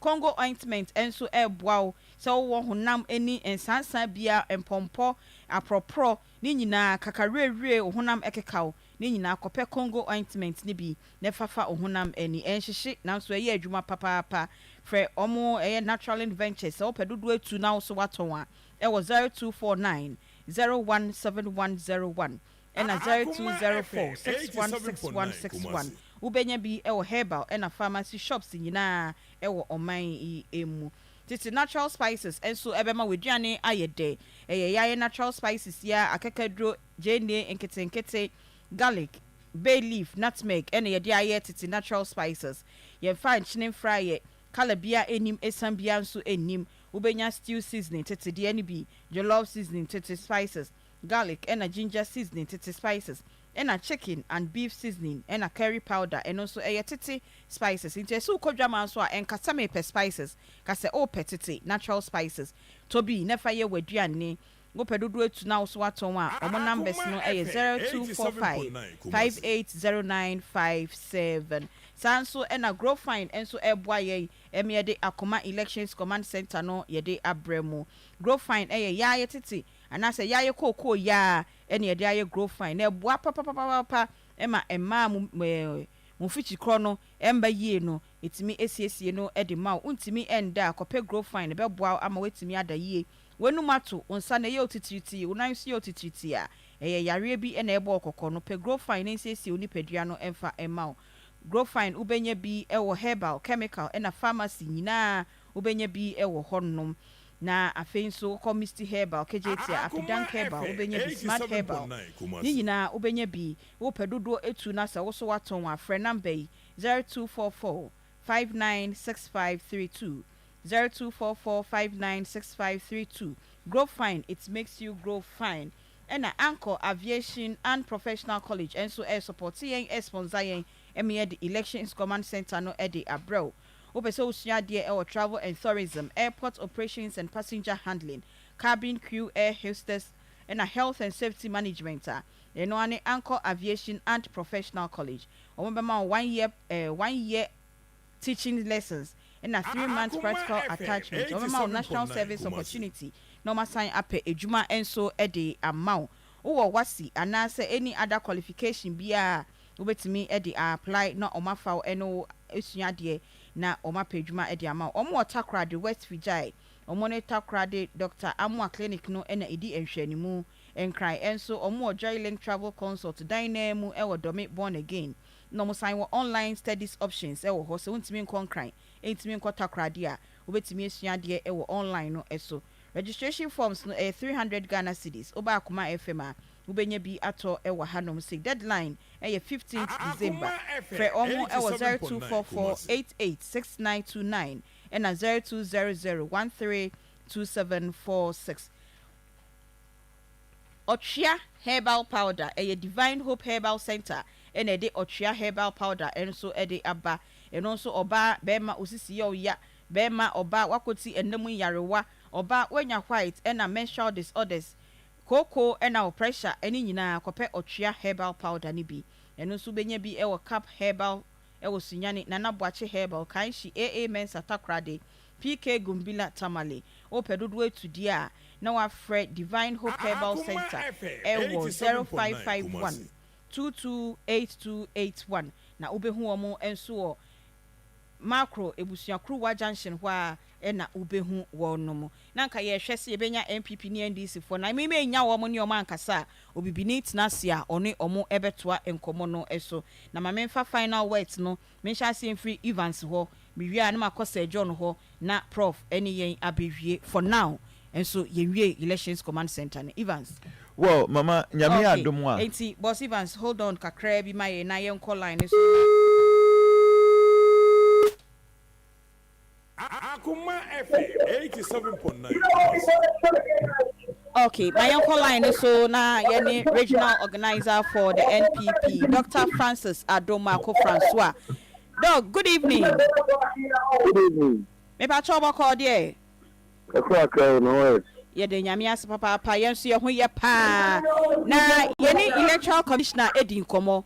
Osi so far so good from their side. Ometimi aboa Emma materials di na baby also ekobia no eko pacho ona ye national regional organizer for the NPP also assessment so far at saying no me don't see the so I think 87.9 I'm aduma a trying to about me so far so very good all the various constituencies 47 already all the various electoral areas already polling station the trouble already the various students it's just normal because no trouble come I already the use of security agency needs to say any various electoral officers now to say and what they just so many dia na ababo mo esia na me aduma yini na church ka kofi aba you know it's about your the other constitution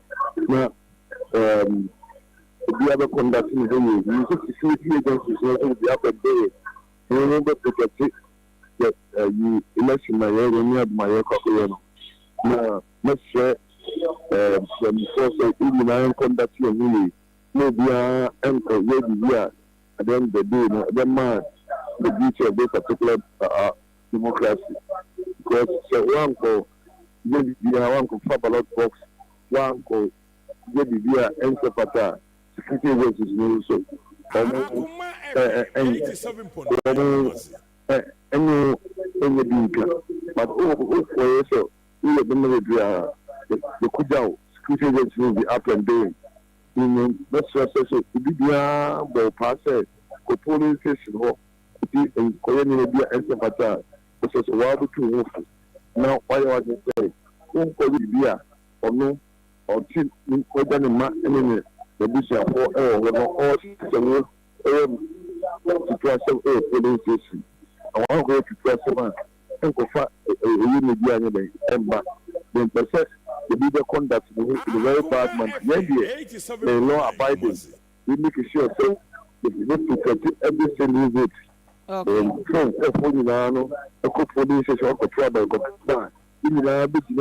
The outside perimeter, actually, the cost you now, say 5 o'clock on the boat, looking Cabano, they declare Dr. Mohammed Baumia women, they declare various parliamentary candidates in our members.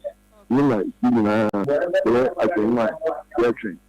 Yeah, that's a papa regional organizer NPP. So far, they also so far everything is good. Yeah, that's say. Yeah, Dr. Francis Adomako and I know Eddie and Komono. Yeah, Isham Al Hassan, and also a regional organizer for the NDC.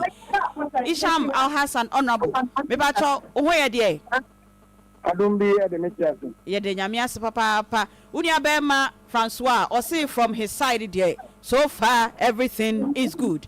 Now, also side, so far, everything good. About Medasi, my name is Konyawi, Namin Chair, was you for preparation NDC, a deal be a Komua, make us Libya, Danakom, we are winning this election. And then, I will share NDC Samoniko, a probo, I have any Anamon, I have to do, I will do them, so we are. Catcher will say, BBN, you are a bit Yankun deal a coin. Now, your name about Bakum, Yumi and Sa, Nayaka once more. Electoral Commission, any security personnel in Atayasi, Amay United Free State, Sadian Air Cosodia, the Bonnie Bia, and I, but about Bia to me, see a polling station. The attorney say, Emrano Emma Coin say, party agents, as I said, for no access to. Baby, no access to. Polling station, should you know, baby, confirm say, the room is any panel alcohol. And simply, Adia and Kosovo and Timan say, any panel, or a party agent, you know. The money coin emanating access to register, no, and who is any panel, the woman and the denim. Say any electoral commission say police in say nyina ya say the CI no another emrano air can say agent must see and hear and sana about no nipa na timi akakoto in the so we that distance ediama agent here afi ebi emma police station no na ya na edin tokwa eba so when nyina ya adwuma ni ma kwan ma security agencies na omo wa experience omo ya omo dwuma no say omo nya adwuma ni ogidi ma pase andi samanyoko yebedi kunim afi ni nyina ba bi nyina ha en somanum en kase bibia de end da na kom bibia de da na kom kama Yes, papa. Say also what too much ne dia ma say bibia de da na kom kama na you expect to say bisa na asha say no enkonko wie sa emfa yen na ye wo ba wie kra no enne ense bebre na enam from memu na ye be unfortunate say ye no wudi nkomo na ye mbisa ho asem na won clarify ni ama bi emfa ma yen wadaru mo enne pa den na si mo office ho na anyambia wo national organizer ye kidnap na ya bibia sa anti regional party office uni mi say babia enipa mienu babia nipa mienu miensa ebe hia bia no na niema ba ku mienu miensa ati na ndi se na ye press conference eti ye menti ni bi na omo nti ase e press conference ni mi se omo nti se bi ye no anche ya na aha party no eti no ya ma omo briefing ama omo nti ase bi nti ye press conference na omo mma kwan emma ye press conference no eno na ma ye national organizer try say obe explain ama omo na omo se di omo tena bonte na omo de ba no omo de omo boa omo omo nye ebi mpedi aka se bi ko se bi nyado omo nye ehufo na ye ya be ka kire omo se omo nka mo da omo nye we ne ka kire omo se we are the leaders of the party. NDC is winning these elections and we need peace in the region for us to win the elections. You know, and non chile mu na Bimo Antiasia na ebe echiwaso eba me regional organizer, me national organizer, me vice chairman, you know, and Bibia, Bonibia. At the end of the day, no more resolve because me who send Pacrona na outro some truck for the mics near the no. I feel or sign ha or sign a cassanti more resolve Bibia. When I resolve Bibia, Masumge, Abayi, almost say Niamo, move to your money amana or in central for Mike and Niama almost say no. Minia, the women say or pata for Ebiaba, and the say, because I didn't be a central for no, so then Yamebo on the town and Yamebo, and she said, we do honor it here, and there were fidation other countries say in Chia. The Oka was fidation, so I make country say, you need to be the ma, Central Libya, but the beer, may it's not near to system one. A bit warmer and near Marco, yeah, that's all we can be of the so. In what matter?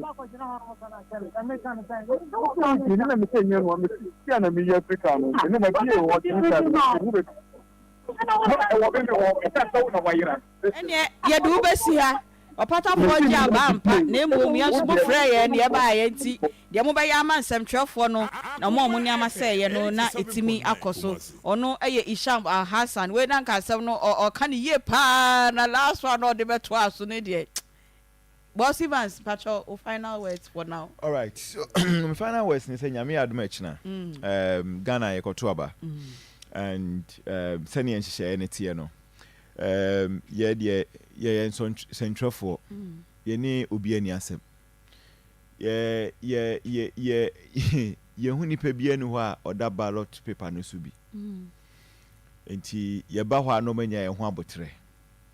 Wani abrea wani akobre ewo ye also wani bre wono so anya central enti yegidi ye se Ghana for so ebetro madwen kama na afi so yisi so be na adwuma yie aposi for so be yo madwuma yie obi a be na adwuma yie na de obawe no so waje atum eno so ye adwuma ni bi kama simple yo yeda sepa William Evans Inkum na outstanding kan say John antibi nyame adomo ochina ebehia so ho neno yedi nkomo no dodo na yankopon ya adom a ochina no pa no yebehwe se ochina na abato no hyase no 9 na oti akonwa mu nyame ho nyame be hye odin ameti ase said we see a show odin Akoma FM 87.9 Kumasi production nyina na so sikas yankopon be kan ho wono a be kan ho production e mu de here say you production now say na ave mahunzi afi na we bi afi na tidi but manager ba say etna mu ana Sir John e ba beto so bi ni ba beto so yen trans no me ade yen trans ye no ye bodwuma ne ye no we say ye kasa ne ye sepe but nyame adom ochina we do data analysis okay ochina nyame adom a ye be share data analysis mo say ye be share MPC bi a o free parliament so far NPP free parliament and also NPC free parliament. I see. What's anti-man time was Omodos pa o. Omodos papa constituency. Aha. And na many dog kan wasem we chiri ha say. Ekoya hang o medi mi plan. Ekoya hang parliament a. O share experience ones be o free parliament. Hard dream. Boys no be hard dream too much. Oh say we kra no a leadership no be ye. Mrantie kakra no so hu de na eko youthful experience seminar was your constituency adam animi ya most of the omo candidates or parliamentary candidates o nyina no we shem na bia lawyer bia o practicing cheye kakra bi na for no so enti I fear if say ekoya hang say de na ye kan bia Evans scratch a point sinka parliament you could the other side near executive I'm looking at how chairman sanu muja ho kakra even omo ho mpo muja ho say boy e mon hwe chema ye ne ya ma ekoso ho no e ba sa hwe ya na fe de o be fi dem ho kra ahwe ji se so na no ye nya backbone like yes leader yes. Speaker na o chomo ma okay you get it I get it yo inti nyame aduma e china Sir John 4 a.m.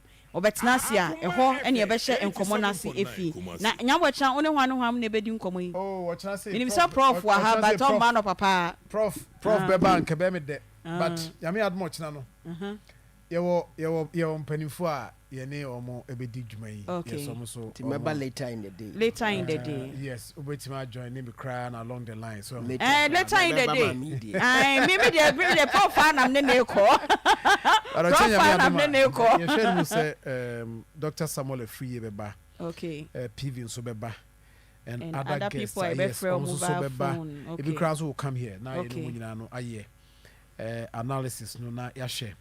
Ochina because say obi koto aba na otesa na mani bi ase a ya eboa so ye campaign mu bia but you bet you the dynamics of whatever is happening okay. I was say koso na me do koye analysis bi wa ha 646464 6 regions for the MPP 4 for the NDC the ekowie 6 for NDC 4 for MPP and so the ekowie na me do ko there's been a pointer yenya 8-2.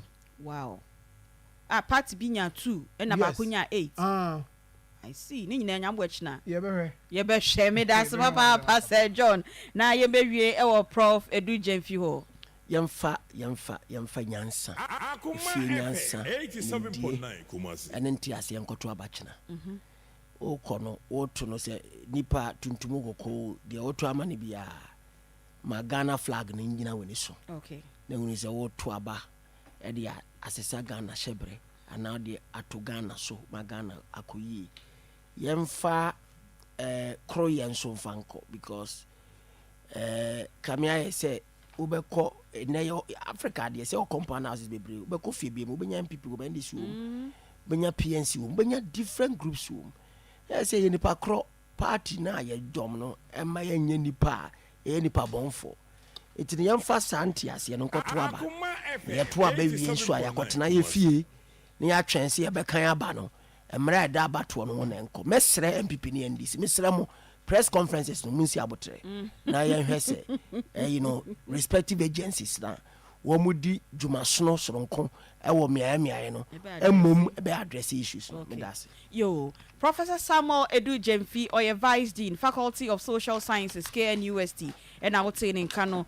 William Evans Inkum and so a Northern Sector Bureau Chief ewo Media General on also Oteninka and I would say Sir John on also NAA host for Ghana Akoma ye morning show political show no Oteninka midi production team members no Nana Bila Kantanka owaha and Kwame Bafo Ejekum and so boy chidom papa on also ka production team members no Beluchi ena nanaya enso eka ho ena ye streaming e wo Facebook na ye de ebremu obibini ye sorry enso na production na ka ye be jade aka ni nyina e de ama obibini na ono nso ato aye nso from sabre ya ekopem no 9 na Sir John ebo forward Sir John nso asan abeje na konwa midin the Beatrice Piogabra nyame ya aduma china wia 12 ye besan ehia na me nso mabesum edi atwa so yeda mu nyina amase Akoma FM 87.9 Kumasi 2020 abato Akoma 87.9 FM edi amanebo a ebuda ho kroje bremo afi Ghana ekotoaba Akoma 87.9 FM shebo se yedi amanebo a emuda ho kroje nokre na enkansuo edi bebremo enunti yati amanebofo agu 276 constituencies omufa amanebo a eye nokre emuda ho na enkansuo emesom yetiefo yene animdifo ewa amanyosemu besi nkonwa ne yedi nkyerkyeremu ene mpapamu wa abato no ho edi asom enti fo afidie no to Akoma 87.9 FM fa amanyosemu mpapamu ene nkyerkyeremu fa afi abato efamre Wona so yasene eye tete natural spices Jovi Travel for Jobs and Estate Agency Congo Ointment Grow Fine Herbal Tonic Anko Aviation School Ochia Herbal Powder ene yentena every 6 December ekosi bra Electoral Commission ede abato no sunsanso nyina betudwa ewa Akoma 87.9 FM FM Sir John eha ewa abato aseye we are your election command center.